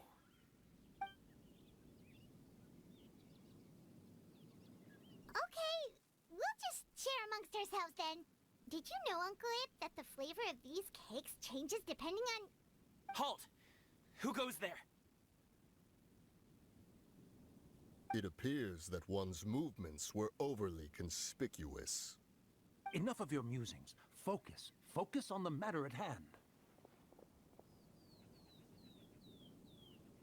Present your exquisite ornaments at once. Indeed. Bring them forth readily and without protest. Ah! What do we do? It seems as if these two are acting alone. It won't be difficult to subdue them, but they might have something else waiting in store for Dad. The best way to keep him safe is... Leave this to me. I'll handle them. Traveler, Paimon, take my dad and the goods away from here. No, Gaming. It's too dangerous. This is what I do.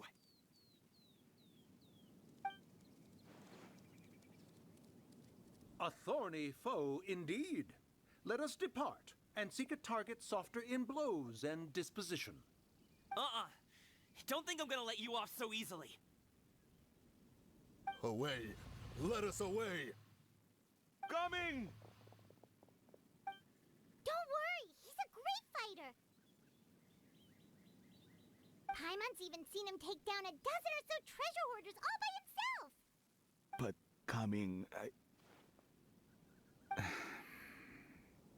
If he had just stayed by my side and learned the family trade, he wouldn't have to put himself in such dangerous situations. We just have to trust him. Let's go on ahead. We'd best get away from here, in case there are other bandits in the area waiting in ambush. All is going to plan.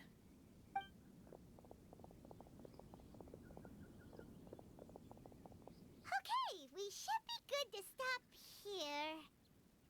Yangli? Oh no, what is he doing here?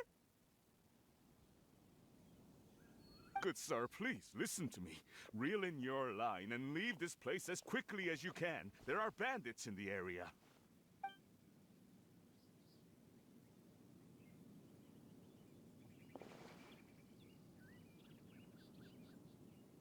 Bandits?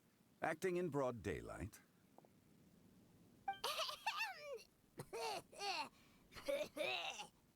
Oh.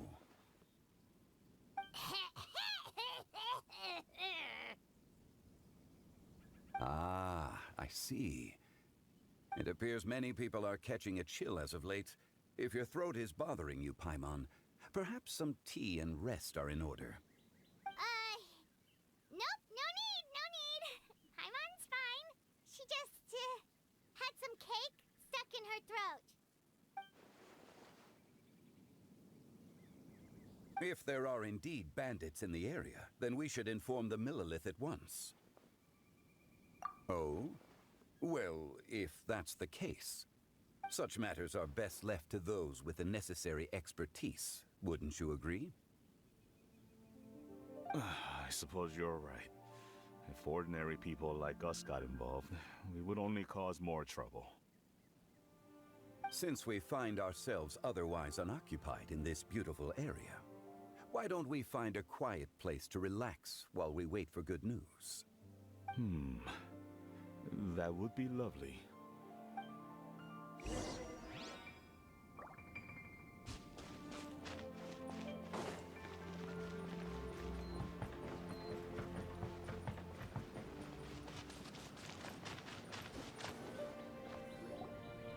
So, Uncle Ip does have a reason to be worried. After all, Gaming, the guard we mentioned, is his son.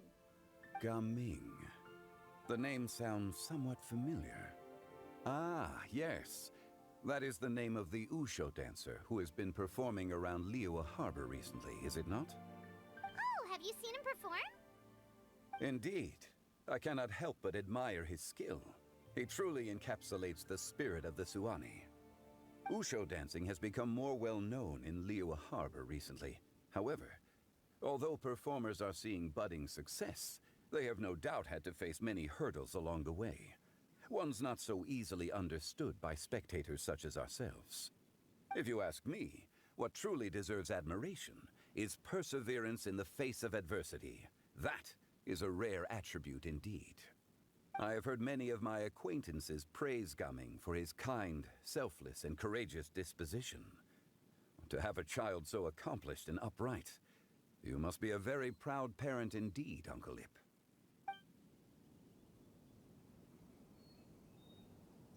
Seems like Zhongli has decided to skip the formalities. Well, he's a hard worker. Yes. You should be sure to tell him you think that when he gets back. Your son is young yet. It's normal for someone his age to be a bit hot-headed. It's understandable to find talking about such things in person difficult. If there's a particular sentiment you wish to convey, perhaps we could pass it along for you. No, no. It wouldn't be right to ask that of you. This thing between us has festered for many years now. In truth, there are some things that simply aren't easy for us to talk through. I've been in the tea business for most of my life, and I always hoped my child would do the same. Otherwise, how would he support himself? Over the past few years, I heard how well he was doing for himself as a guard. How his work was taking him to farther and farther off places. I also heard that he never gave up on wushou dancing. It made me happy. But I was also worried. When you're young, you can handle all that physically taxing work and manual labor. What young person isn't capable of making a living that way? My concern is what happens when you get old. Every time I get to thinking like that, I cannot help but be reinforced in the belief that I was right. That I was right not to give in. I often regret introducing him to wushou dancing as a kid. If I had known how things would turn out, I would have never taken him to see those performances in the first place. It is only natural for a parent to strive to send their child down the right path. No one would begrudge you that sentiment, Uncle Ip. You need not worry. You seem quite young, Mr. Zhongli. Yet you speak with such wisdom. Perhaps I have misjudged your age. Your words are too kind. Truth be told, one of my old friends has several grown daughters. Rather than fretting about their future, however, she prefers to let them find their own way. Then she's more easygoing than I could ever be. I fear I lack such an open mind. I meant to say earlier, there is no need to be so polite.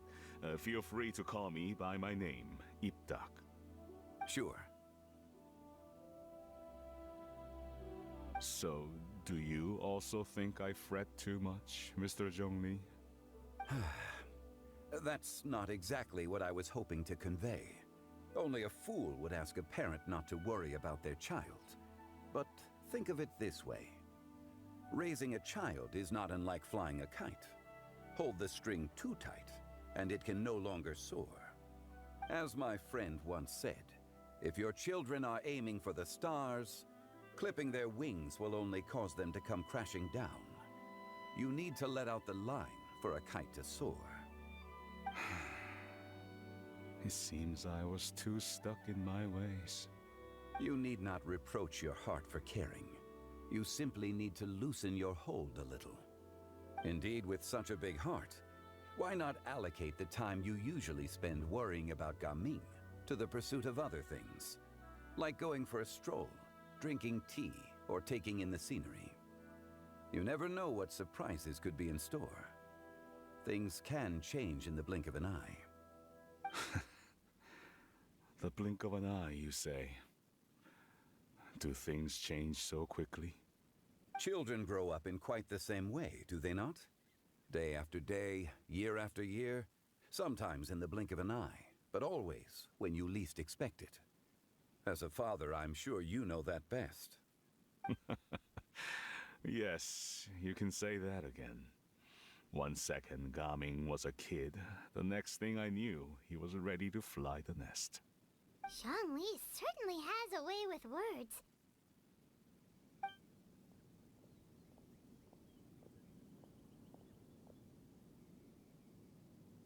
Oh, Gaming is back!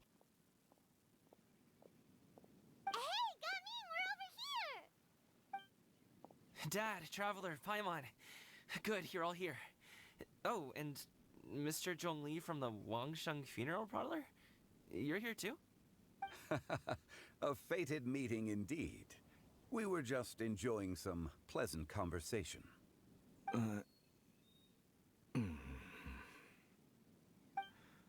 Is everything resolved? Well, you could say that. What does that mean? Traveler, Paimon, come with me. I need to talk to you.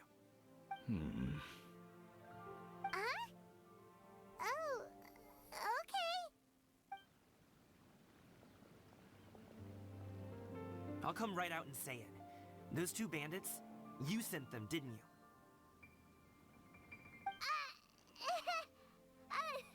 So, that's how we're starting off? Can't look me in the eye, huh? Guess I'm right then. Okay, but how did you know? At first, their mannerisms seemed a bit stilted. But once I got close, it was obvious that they possessed great skills. I was right on their tail, and it should have taken only a few steps to catch up to them, yet somehow, I was never able to close that distance. People with that level of skill would have gone about things differently from the start, like sneaking up on us while we were distracted. Unless, of course, their real motive was to lure me away from the group all along. Wow, you're pretty quick on the uptake.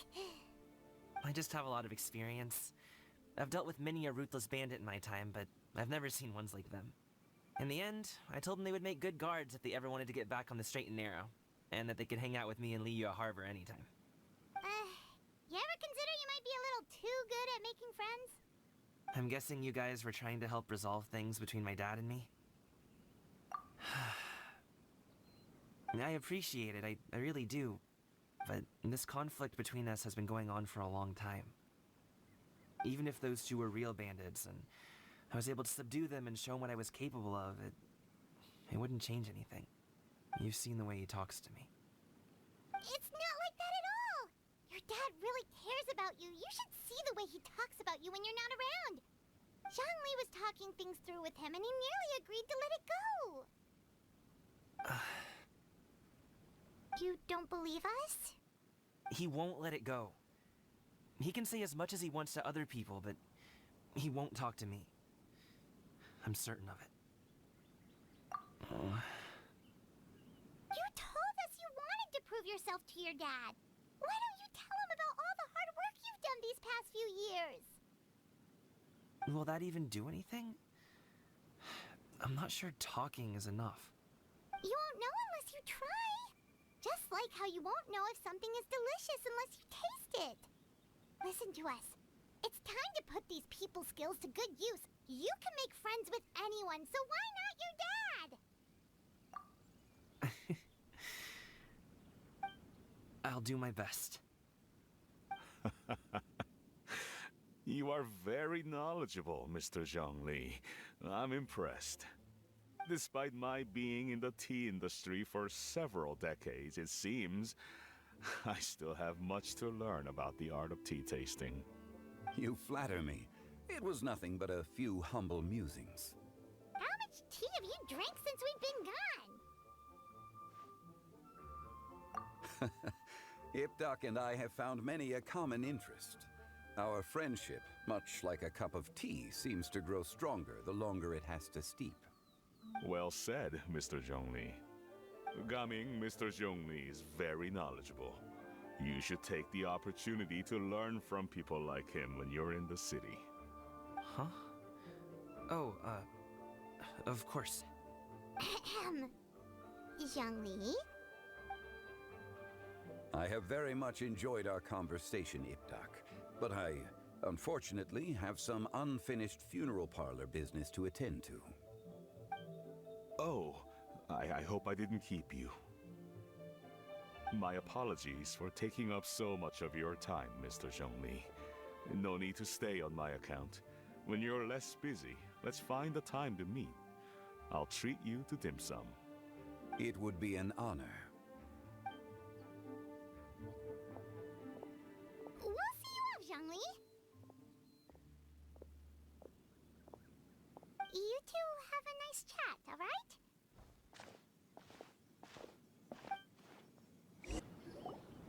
Thanks for helping us talk things through with Uncle Ip. Good thing you were able to pick up on what we were putting down. I have been around the both of you for some time now. You could say I have a certain level of expertise in that regard.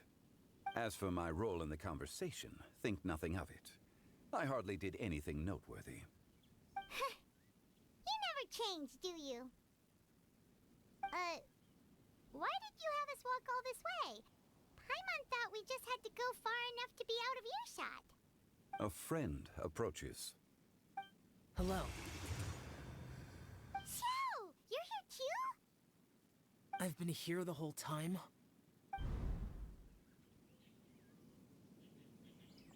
A ghostly kite. Could that elusive Director Hu be coming to Wangshu Inn once again? What is she doing here? I suppose it matters not. Given her relationship with Rex, well, Zhongli, I might as well go pay my respects.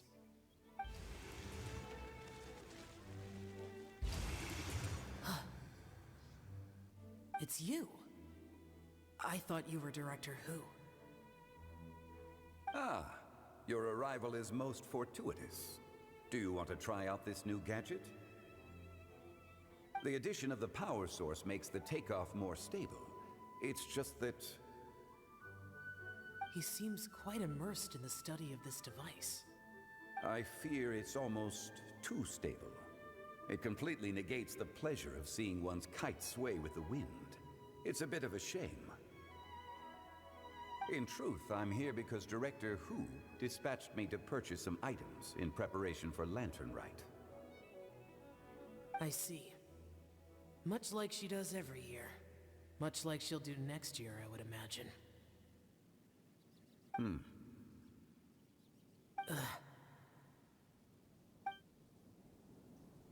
Am I wrong? Or has she once again sent you out to buy, what is it, sesame oil or something? While we're on the subject, I do wonder why she is so obsessed with using sesame oil in the preparation of mixed vegetable dishes for Lantern Rite. A recommendation from Xiangling, perhaps. What do you think, Xiao? I've only met Director Hu a few times. I'm hardly the best person to ask. Ah, and is that not a sign that you should visit Wangsheng Funeral Parlor more often? It wouldn't hurt to grace the parlor with your presence now and again, when you are otherwise unoccupied. This one here is a traditional kite, one without any equipped mechanical device. Director Hu tasked me with studying the differences between the two to determine which one is of greater merit. Many hands make light work. Perhaps you could test out the other kite for me? All right. I have made my comparisons. If speed is what you're after, the mechanical kite is the better choice. Wonderful. I shall pass that information along to Director Hu. I'll leave these two kites with you. Perhaps you can find a few friends with which to partake in the activity. You might find it to be an enjoyable use of your time. Oh, wait.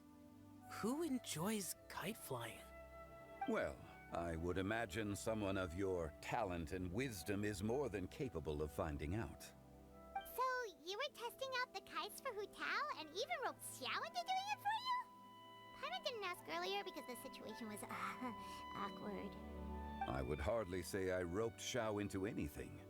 I simply sought the help of a friend. Besides, we did the testing together. Seems like our pool of competitors is growing. Do you like kite flying, Xiao? I suppose I neither like nor dislike it.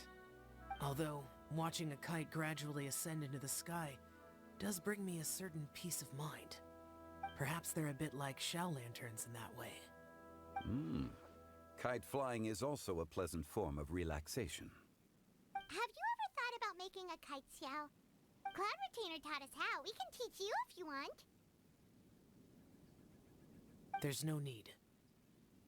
Menogius was the only Yaksha among us who had an interest in matters of ornamentation and design. When Lantern Rite is over, come find me near Pervasi's temple if you have the time.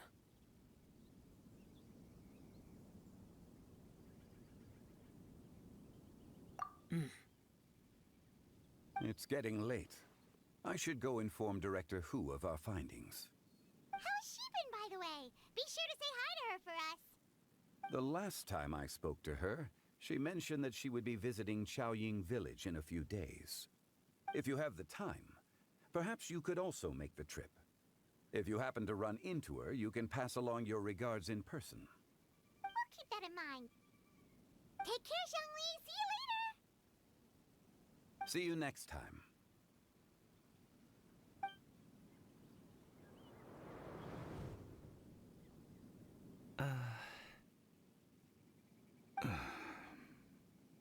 Coming.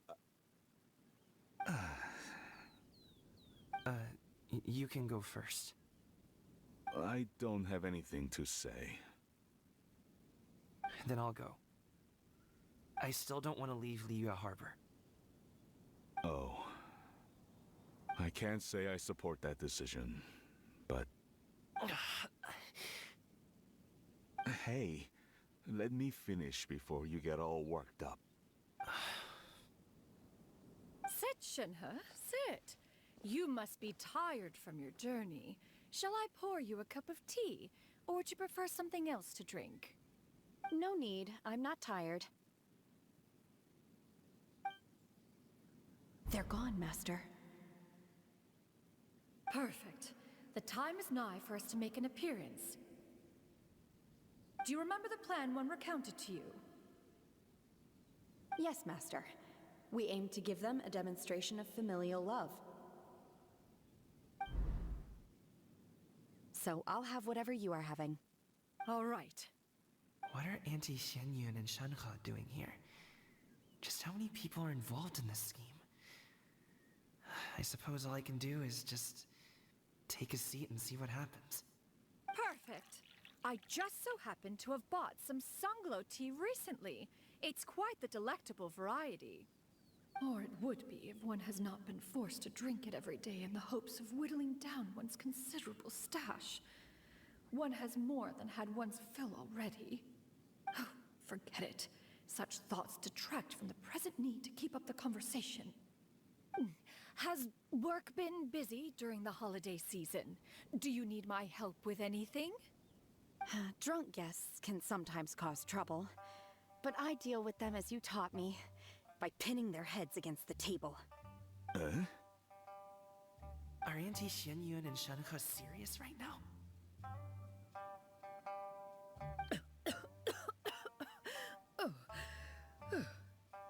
Oh dear.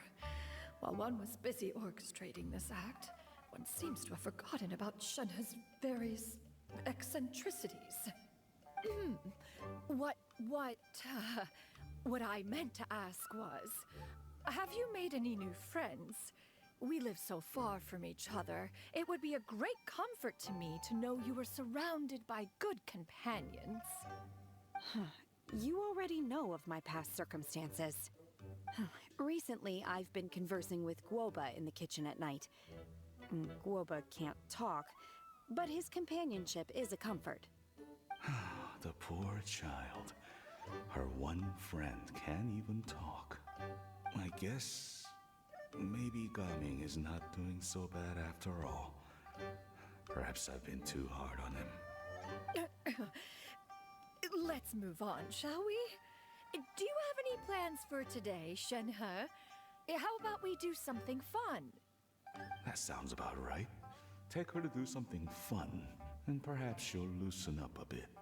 Like we used to do when we would carry stones up and down the mountain from dawn until dusk, picking herbs to eat for dinner along the way? If that is what you ask of me, then that is what I shall do. Dad, here, have some tea. Or no, wait, let's not have any just yet. Yeah. I simply can't listen to that any longer. Coming.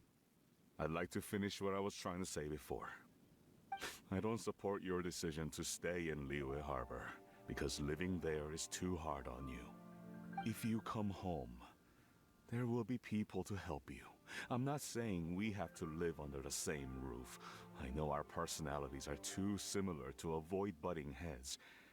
But you'll have your entire family around you. Your aunts, uncles, they'll all do whatever they can to help. You could get a less taxing job, and we could grab dim sum together from time to time. Huh. I didn't know dim sum was such an important affair, Master. Shh. Just think about it, okay? You don't have to decide now. Dad really has changed a lot. He would never have said these things to me before. But thank you, Dad.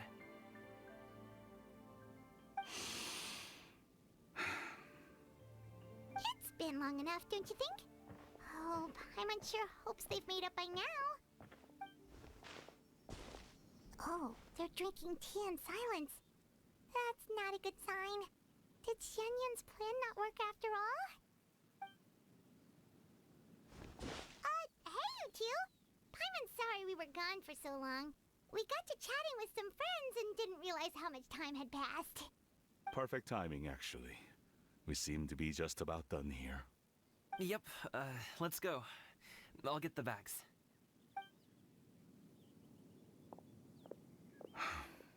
Gaming has grown a lot taller, hasn't he?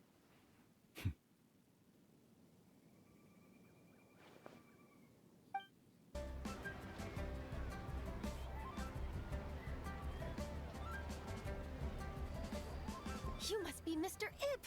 Thank you for coming all this way. My name is Charlotte, and I'm a reporter from Fontaine. You can find me writing for the Steambird.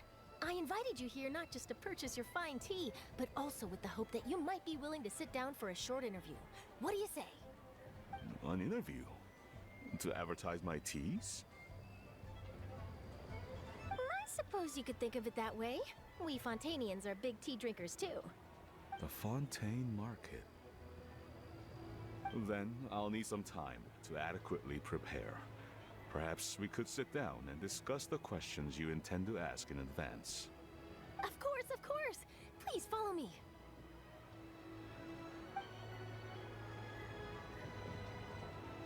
Is this person also involved in your plan? And here I thought I had lots of connections. I suppose I've been humbled. You sure know all kinds of cool and important people. Over here! Yoo-hoo! Over here! Huh? What? Auntie Shenyun? She probably wants to talk about the next phase of the plan. Let's go while your dad is still distracted.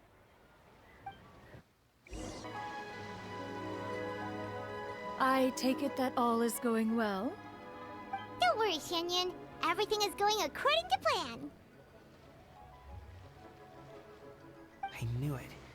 I knew that was all an actor. She was so determined to help me. She didn't even care about making herself an— As for the next— Oh no! What's wrong, Gaming? Don't tell me you're the ones footing the bill for all that tea. I can't let you do that. Fret not. Reimbursements will be made. Exactly. Think of it more as an investment, as Ningguang would say. We pooled together the Mora so that Charlotte could place the order. Fontainians will probably fall in love with your dad's tea as soon as they— Oh, okay. Business-related matters all to go over my head, but I refuse to let you all lose more on my behalf. I'll pay you back right now. We can talk about matters at a later date. Yes. I've been thinking about it the whole way here. I have an idea, but I'd hate to cause even more trouble for all of— That is for us to— Yeah, we're all friends here. Plus— Okay. Whew.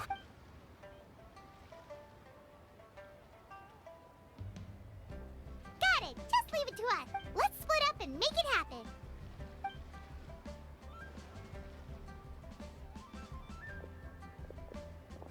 We need to do those things we talked about.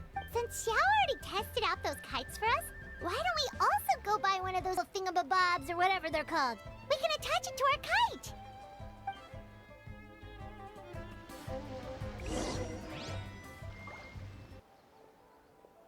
Welcome back!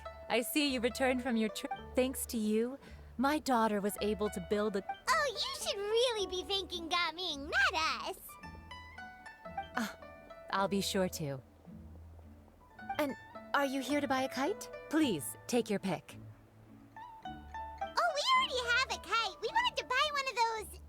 Ah, yes. Here you go. Please, take it. It doesn't feel right for us to just take it. Well, nor would it feel right for me to take your Mora.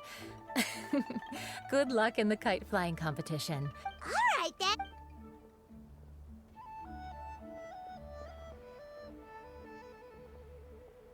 Phew, it's done. Let's get down to business.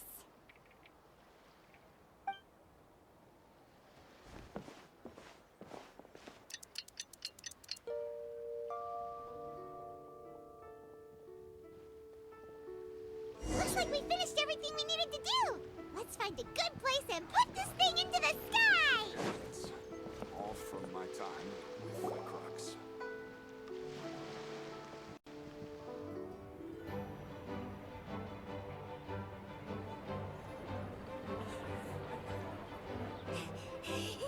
Chi-Chi, we're almost there. Okay.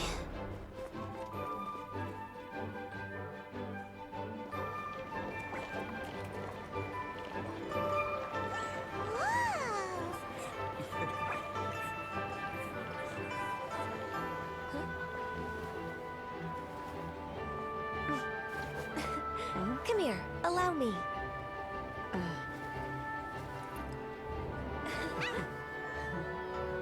The lantern rite is as festive as ever.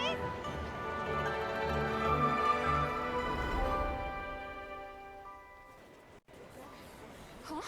Oh, what's going on? Did something happen? What should we do? Oh, should we get the Millilith?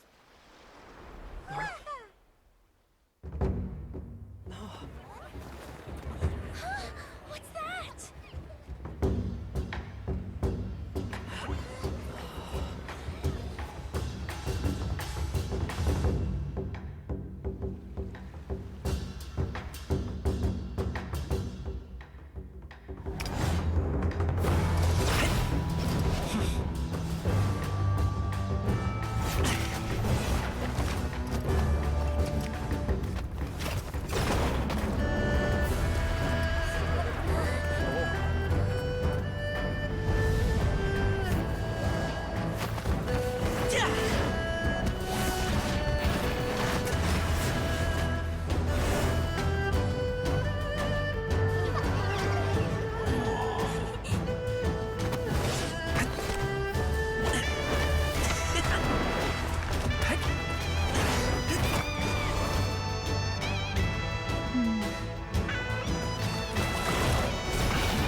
Have I taken that many pictures already? I need to load more film.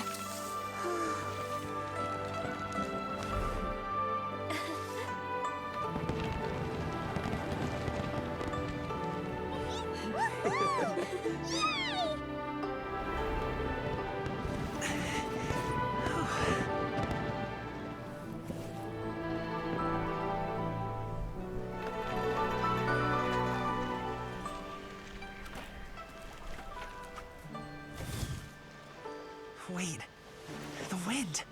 Oh my gosh!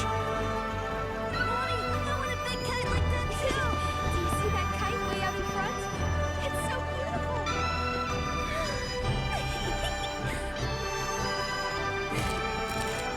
Happy Lantern Rite. Happy Lantern Rite.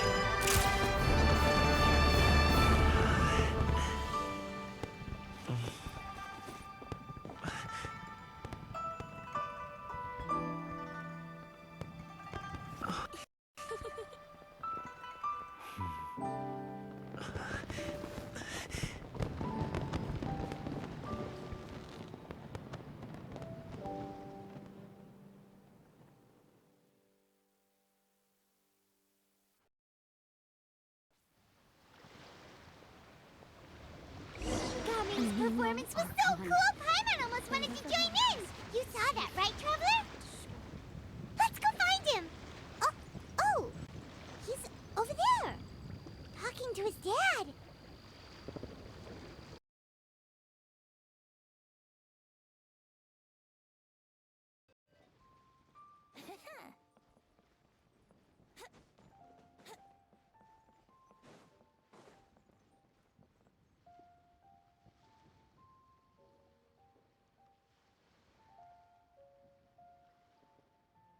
I think I'll head off now, if that's okay.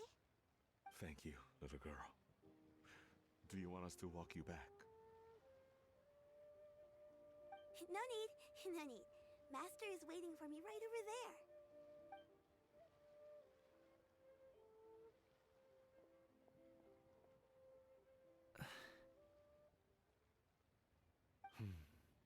Son.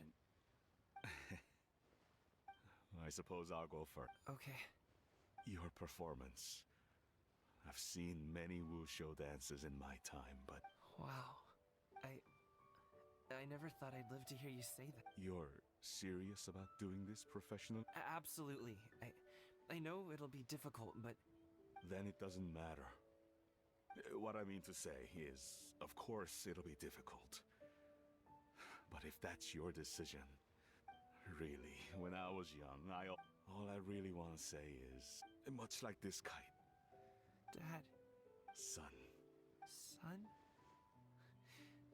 I bet you're wondering what's got... Well, Anyway, I know I've never found the chance to say this before, but... to me, Gaming, you've always been a great kid.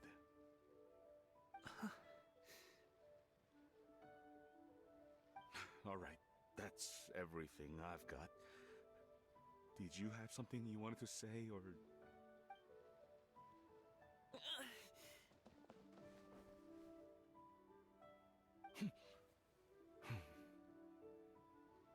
Seeing the two of them talk things through like this really gives Paimon a sense of accomplishment. Now go. Over there. Your friends are still waiting for you. huh? But you came all this way. I'll be staying in Liyue Harbor for a bit longer. When you have time, we can grab dim sum together. Your treat, right? Dad, honestly. Go. Okay, then I'm off. See you soon.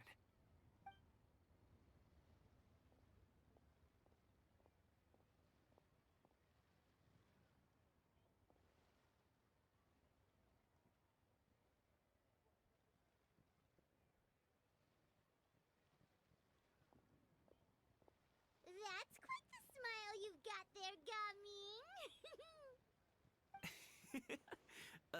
Really? It's nothing to be embarrassed about. I'd like to find and thank Auntie Shenyun, as well as everyone else who's helped me out. If everyone has time, maybe we could all get together and go fly a kite.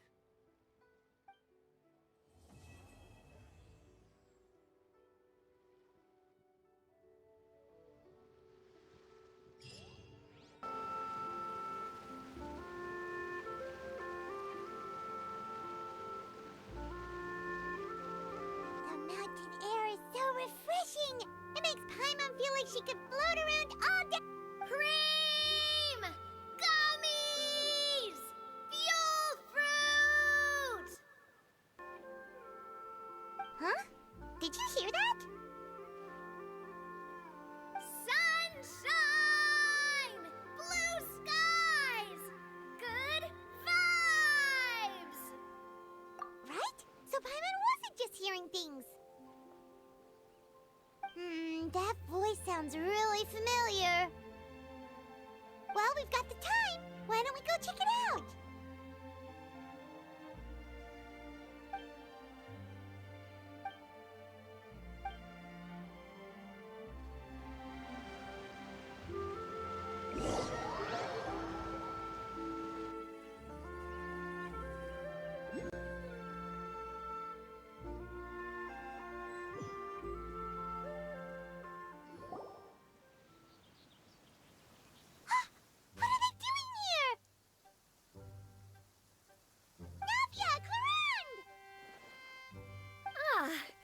if it isn't my dear partners. See, I told you that something good was going to happen during our travels today. I have to say, sometimes the Steambird's astrology column is spot on. It's just your lucky day. Are you guys also here to catch the festivities? Oh, and that reminds me. Happy Lantern Ride. Happy Lantern Ride. Happy Lantern Ride to you too! Wait, if you're here for Lantern Ride, then what are you doing on top of this deserted mountain? And that voice we heard, that was you, right, Navia? Oh, impressive. You could tell it was me from that far away. You've got good ears. That or your voice is just really loud. Well, of course it is. After all, I'm a boss. Indeed. I suppose it's an asset. Sure is! Having a loud voice is a handy tool when it comes to communication. Wait. That wasn't even Paimon's point. Paimon just wants to know why you two were shouting from the top of this deserted mountain. There was something about almonds, maybe? And buell fruit? Ooh, is it some sort of secret code? No, it's not a code. The words are meaningless. Perhaps, but the act of shouting was very meaningful indeed. That's just what mountain climbers do, right? After all the hard work it takes to make it to the top, as you stand on the summit looking out at the vast scenery, it's not... Exactly. You get me, partner. I was afraid that it would cause a disturbance, so I asked the locals around here, and they said it was fine. Apparently most hikers like to shout when they get to the top, so the locals are used to it by now. So, you see, it's not just me. I guess everyone shouts from the top of a mountain at some point in their life. Speak for yourself. When you're stressed, don't you ever just get the urge to do something for no reason? Not really. If I ever get stressed, I just go hunting. Oh, that's a pretty good way to relieve stress.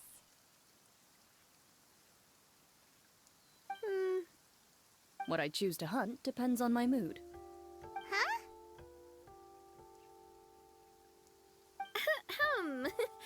Anyway, why don't you two give it a try? Shout anything you want. It's a real stress reliever. As long as Paimon has clothes on her back and food in her belly, Paimon doesn't think there's any stress. Oh, I bet you guys are just too embarrassed to let loose. No need to be shy. Even Farina was shouting from the top of this mountain. Huh? Did Paimon hear that right? Farina's also here? In Chaoyang Village? Believe in your ears. It is indeed as you heard. Actually, the reason we climbed this mountain in the first place was also because we heard the sound of shouting. Yes, we could just about make out someone yelling things like, "Help me!" and "What should I do?" So we hurried up here to check it out. And what do you know? Miss Farina was standing right there, all red in the face.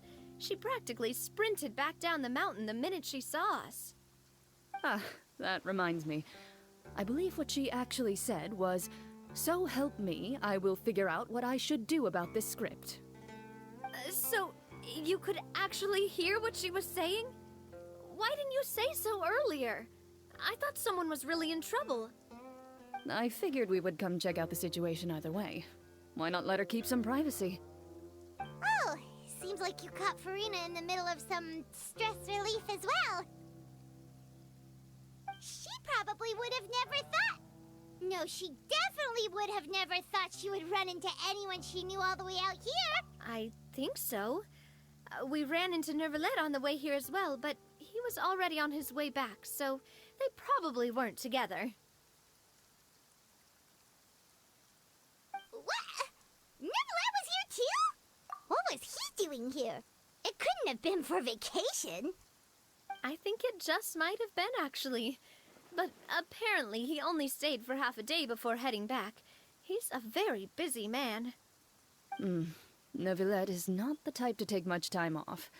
Taking even a half day for himself is already a huge step in the right direction. Didn't Charlotte publish an article on the Liyue tea industry recently? Maybe he was inspired to come buy some tea after reading that article.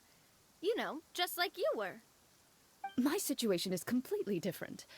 I'm here because I was asked to accompany you.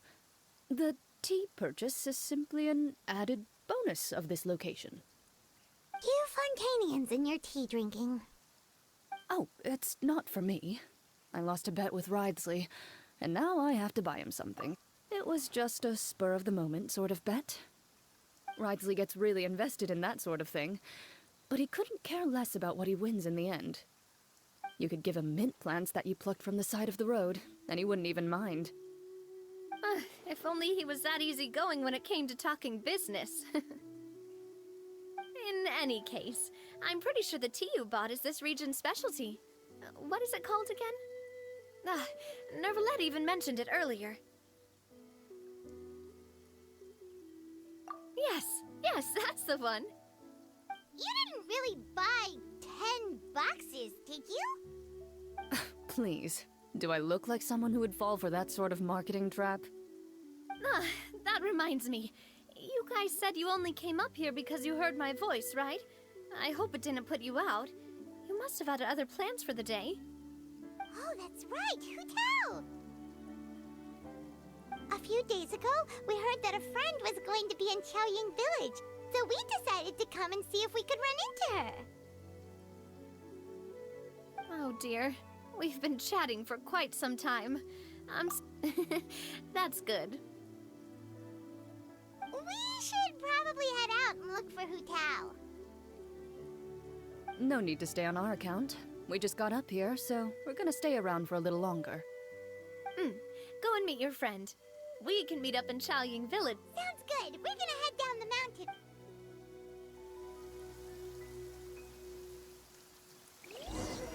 Here we go.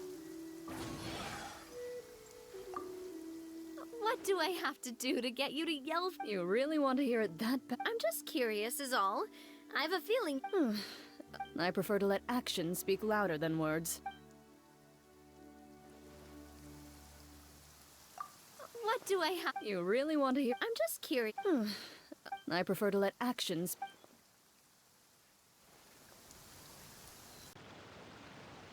Chaoying Village is known for its tea, but you know what else they have with tea? That's right! Didn't Gaming say something about... Oh, well that's fine too. Paimon doesn't care what kind of tea it is as long as it... Now, let's see what kind of yummy things we can find around here.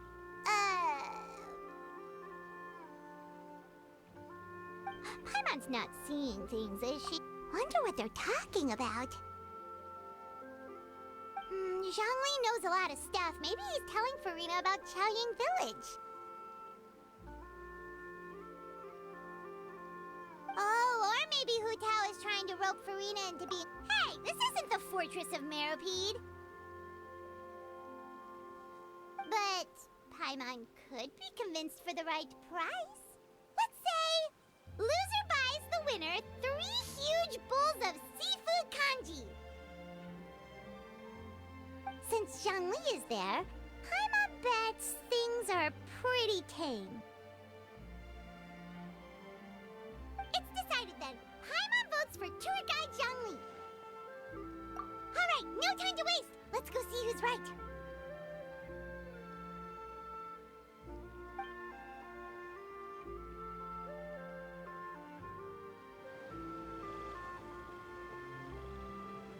Good afternoon, Hu Tao, Zhongli, and Farina! Oh, great. Now Paimon's shouting too. Oh, well, aren't you a sight for sore eyes? Seems like our luck just keeps on growing. That we were able to meet you both without prior arrangement must mean that this is quite the serendipitous meeting indeed. Huh? Oh, so both of you are acquainted with the Traveler and Paimon then?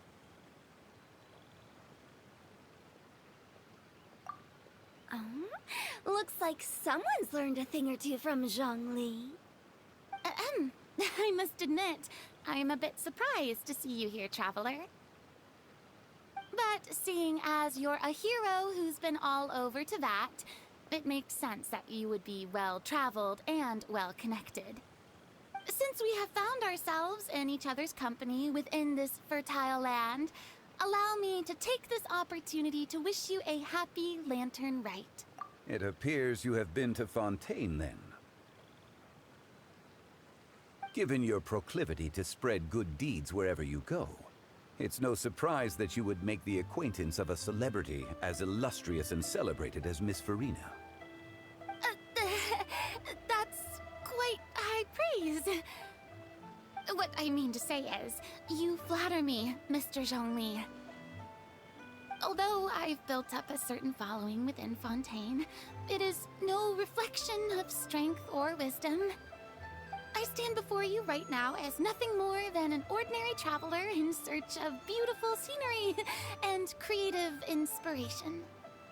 There is definitely more to Mr. Zhongli than meets the eye. I could tell as much from our conversation earlier. Given his breadth of knowledge on both academic and worldly matters, there's no way he hasn't heard about what happened in Fontaine. Is he just feigning ignorance for my benefit? No. You're no common tourist. I simply won't have you talk about yourself that way. Oh, does that mean Hu Tao also knows? You may not have heard, friends, but... Miss Hu Tao. Miss Farina is now one of my esteemed clients. Yep.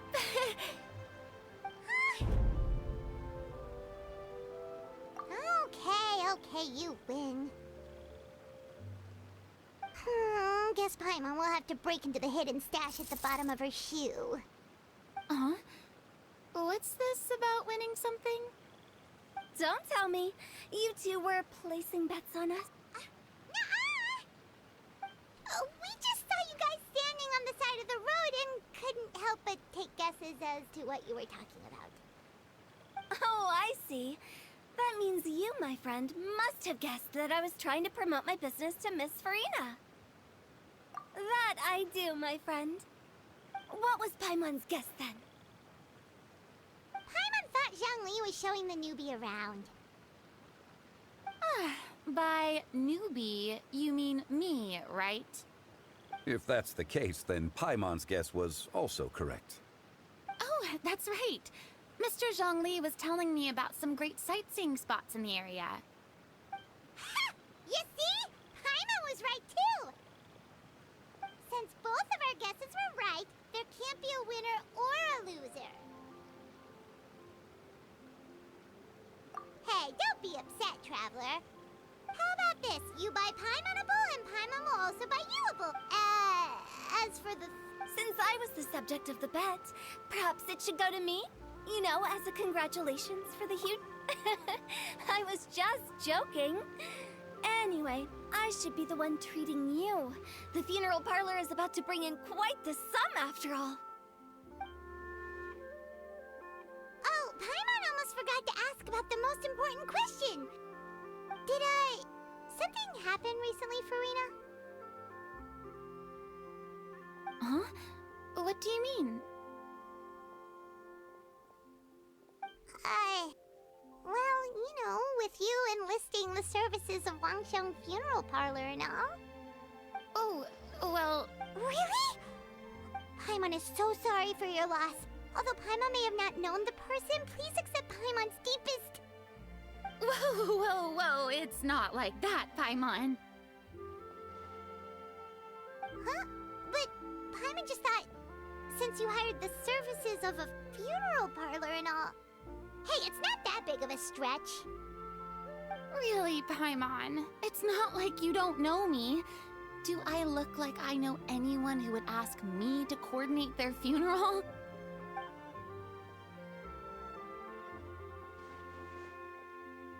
Miss Hu Tao is simply helping prepare some props for my film. Not too long ago, I read a collection of horror stories from Liyue. The content was spectacular.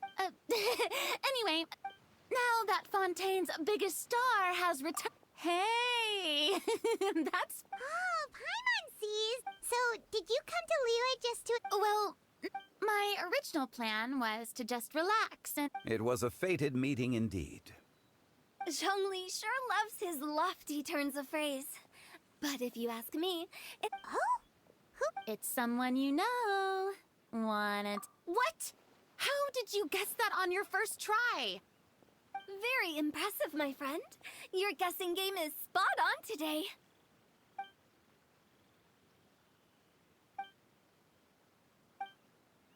Huh. Paimon never thought Neuvillette would be the type to get lost. I'm sure he didn't get lost. He was already getting ready to leave by the time I arrived. He just wanted to ask someone about the quickest... Yup, that's exactly what he asked. This area is full of mountains and rivers. It's normal to not know the fastest route. So, were you the one that pointed him in the right direction? Of course. I'm also a guide of sorts, you know. But speaking of your friend... What about him? He doesn't get out much, does he?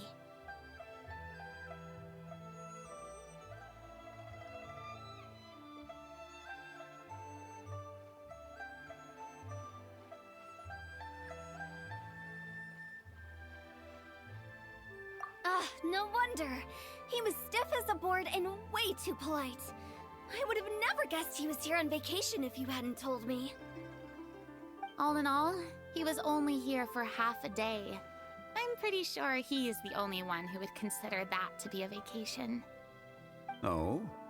This gentleman you speak of must keep a demanding schedule. I'm sure he does. You didn't see him, but he was dressed like he was about to attend some important meeting. It wasn't anything like what someone would wear on vacation. Is that so? Wait, you didn't see him, Zhongli? Unfortunately, no. At the time, it appeared as if Director Hu and Miss Farina were having quite the productive conversation. What a shame. That gentleman seemed like a... Is that so?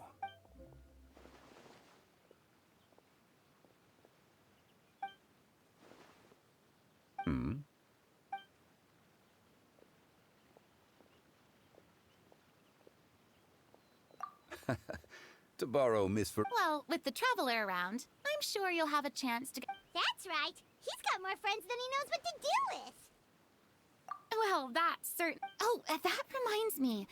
If you get the chance, you just tell him the Palais Mermonia.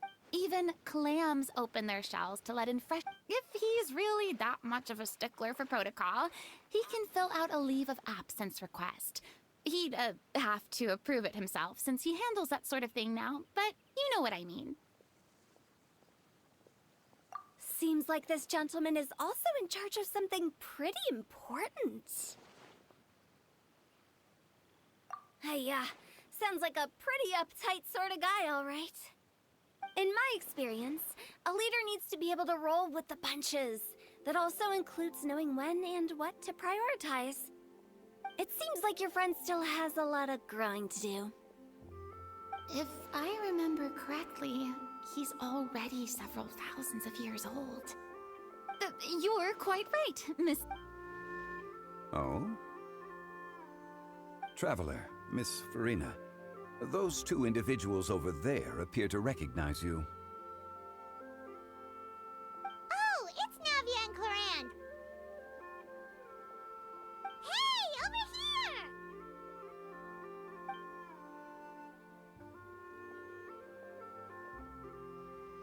We saw you all chatting over here, and we're wondering if we could join in. Please, excuse the interruption. Oh, so polite. No apologies necessary. Any friend of the Traveler and Miss Farina is a friend of mine.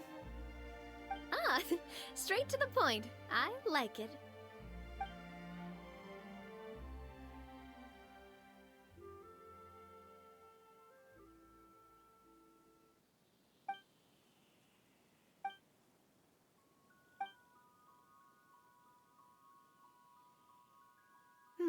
It's getting late. If we want to catch a boat back before dark, we should probably get going. Indeed. Then, Miss Farina. Oh, yes? When are you planning to head back? Do you need— Oh, I don't think that will be necessary. I mean, you're not my subordinate anymore. You don't need to look after me. I didn't mean it that way. It's normal for friends to travel home together if they run into each other on the road. There are a lot of mountainous roads in this area. I imagine they'll be even harder to navigate after dark. Exactly! Just like in those ghost stories.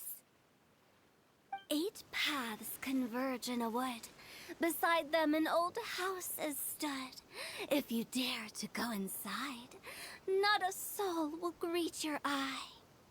But if you take a closer look, there may be something you mistook. A candle flickers to and fro, yet there is no wind to make it so. What is its secret? What could it mean? In this wood, where mystery screams. Ooh.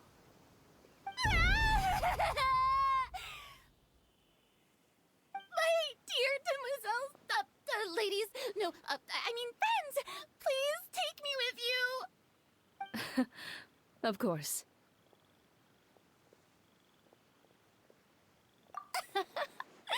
Gotta say, Farina, you are really quite the character. By the way, did I hear you mention that Clorand used to work under you? Then you must have also been a leader at some point. Well, that's, all in the past now. Besides, being a leader is hard. It wasn't the right job for me. I prefer how things are now. I can come and go as I please, and get to enjoy the sweet taste of freedom. I see. Well, you've certainly picked an apt place to relax. Chaoying Village is an exemplary choice. Only the best. And I've learned a lot, too. Thank you so much, Miss Hu Tao and Mr. Zhongli. It's fine. You've thanked us more than enough already. The next time you're in this neck of the woods, I'll treat you to some dim sum in the city. Dim sum? Is that some kind of Liyue term for snacks or desserts? They are a part of it. It's basically a table full of as much tea, sweets, and good company as you can manage. Oh, so it's basically a tea party! Sounds great! Make sure to order the winter melon cake and the lotus flower crisp. They're so sweet and delicious, Paimon knows you'll love them. Ooh, okay. I'll be looking forward to it then. Wait, but didn't you guys say you were here on vacation? How come you're all going home empty-handed?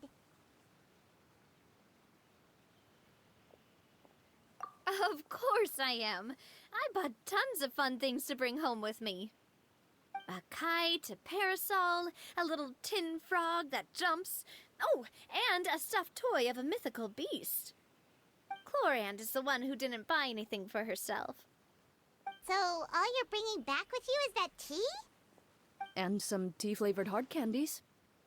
They're for Sigewin. Clorand isn't much of a shopaholic.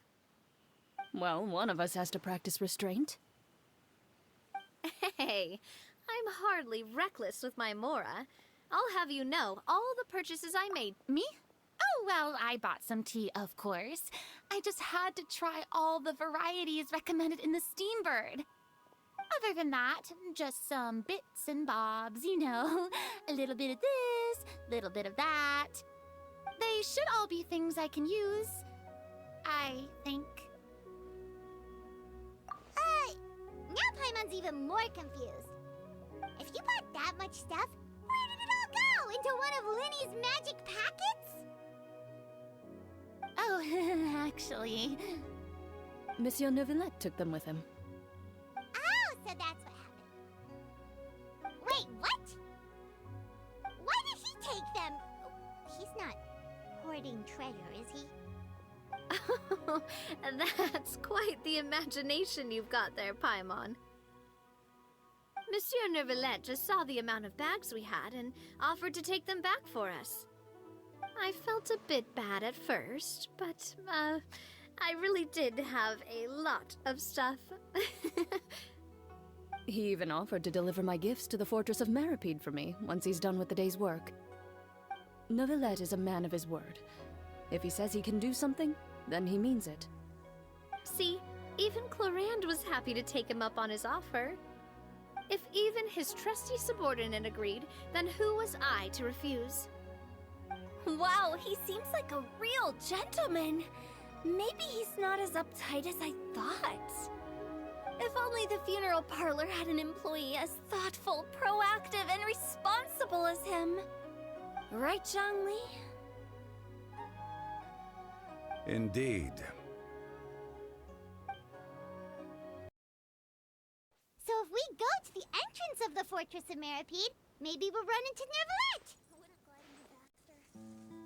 But we don't know exactly when he'll show up.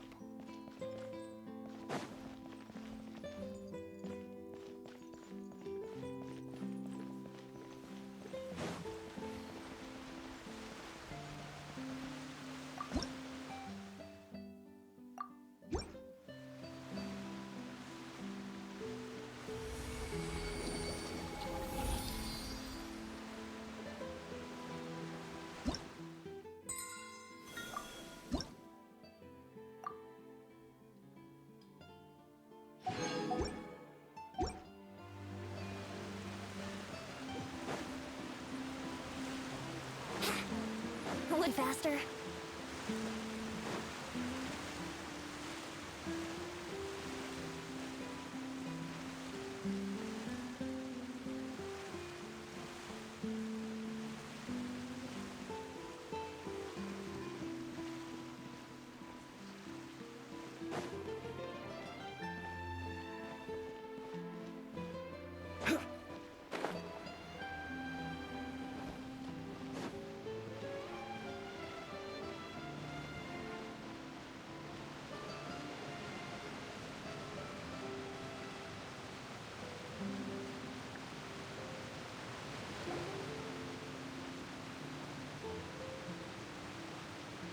Look! It's Neuvillette! We lucked out!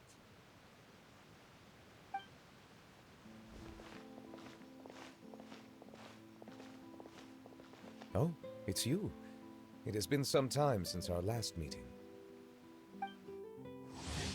Few people frequent this location. Since I was able to conclude my work early for the day, I thought I might take a walk and avail myself of this area's peace and quiet. You call this early? Do you always work this late, Neuvillette? Strictly speaking, that depends on the agenda for the day. I am hardly bereft of time, however, so working late is of little consequence to me. Really? If you have so much time on your hands, then why did you only go to Chaoying Village for half a day?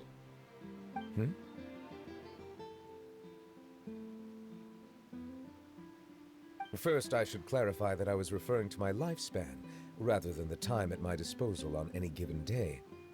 Second, I was unaware you possessed knowledge of my trip to Chaoying Village.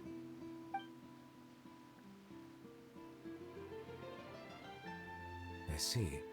Thank you for informing me. Yes, they have been safely delivered. I have to hand it to Clorand. Just a simple gift delivery, and she has the great and mighty Udex at her beck and call. I was just passing through. It was merely an act of convenience. All right. Then I hereby confirm receipt of the goods on behalf of the staff of the Fortress of Meripede. A verbal receipt of confirmation? Is such a formality really necessary for a small matter such as this? Guess not. This quantity of tea, though, seems a little excessive for a gift, don't you think? Before you know it, they'll start accusing me of taking bribes. About that. Much of that is my own excess, I'm afraid.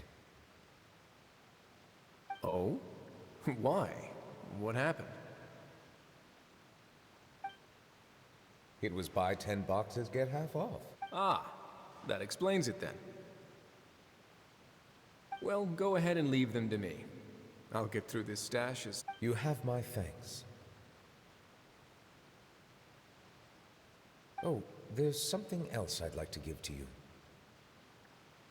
This is a stone slate. Well, that is an apt description. A legal codex, huh? Before the advent of modern writing utensils, Okay. Since ancient times, the scales of justice have symbolized the fairness and impartiality of judicial. As a tribute to that sentiment, this slate was designed after a traditional legal codex and engraved with a symbol instead of text.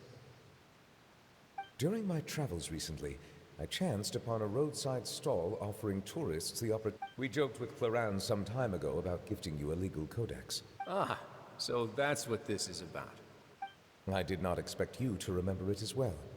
In any case, I hope this can be considered. It is a very good attempt. I suppose I shouldn't be surprised. Even your sense of humor. A gift of this significance deserves to be put on display, and I know just the place. Surely there's no need for such a grand gesture. Just kidding. I don't have anything like a showroom. But we do have a storage room. We can put it next to all the mechanical parts СЮЖЕT has collected. That sounds good to me. So that's what you were doing in Chaoying Village. Indeed. Of course, while I was there, I also took the opportunity to taste the local spring water. The aftertaste is much purer than what I have delivered to me in Fontaine. If you want to experience the true flavor, you simply... Then we are of the same mind. It appears my desire is justified. If you say so, but you know you don't have to justify a vacate. After all, you're hardly bereft of time. You can do whatever... You're quite right. I suppose I suffer not from a lack of opportunity, but rather a lack of inspiration. However, after reading a few articles about Liyue's holiday traditions, the idea popped into my head and made itself... Seeing as I was free of responsibilities for the morning, I decided to depart at once. Refreshing. My spontaneous outing seemed to inspire quite a few other spontaneous decisions as well. Take, for example, my foray into ceramics.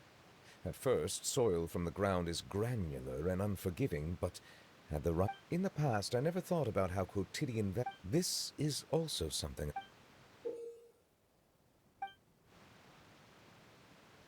That's a ladle? Paimon thought it was supposed to be some long-necked sea creature.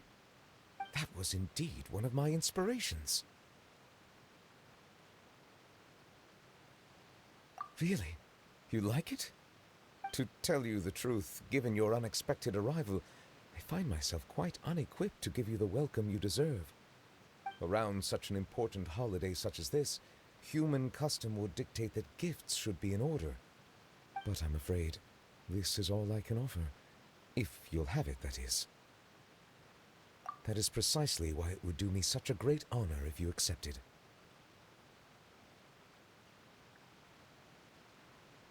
You are most welcome. Happy Lantern Rite.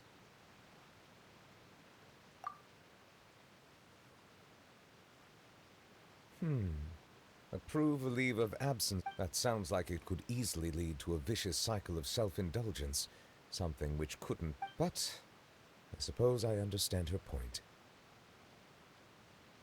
My proclivity to refrain from personal outings does, in part, originate from a sense of responsibility toward my duties. But it is also due to a lack of desire to engage in the human world. But now I see that the human world is indeed full of many interesting places to discover.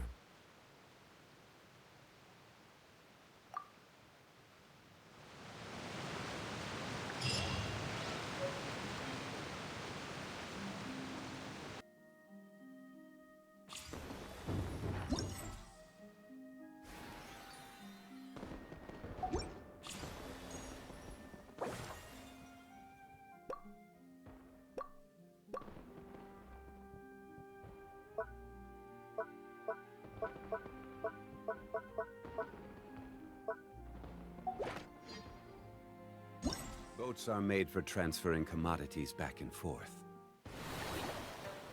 And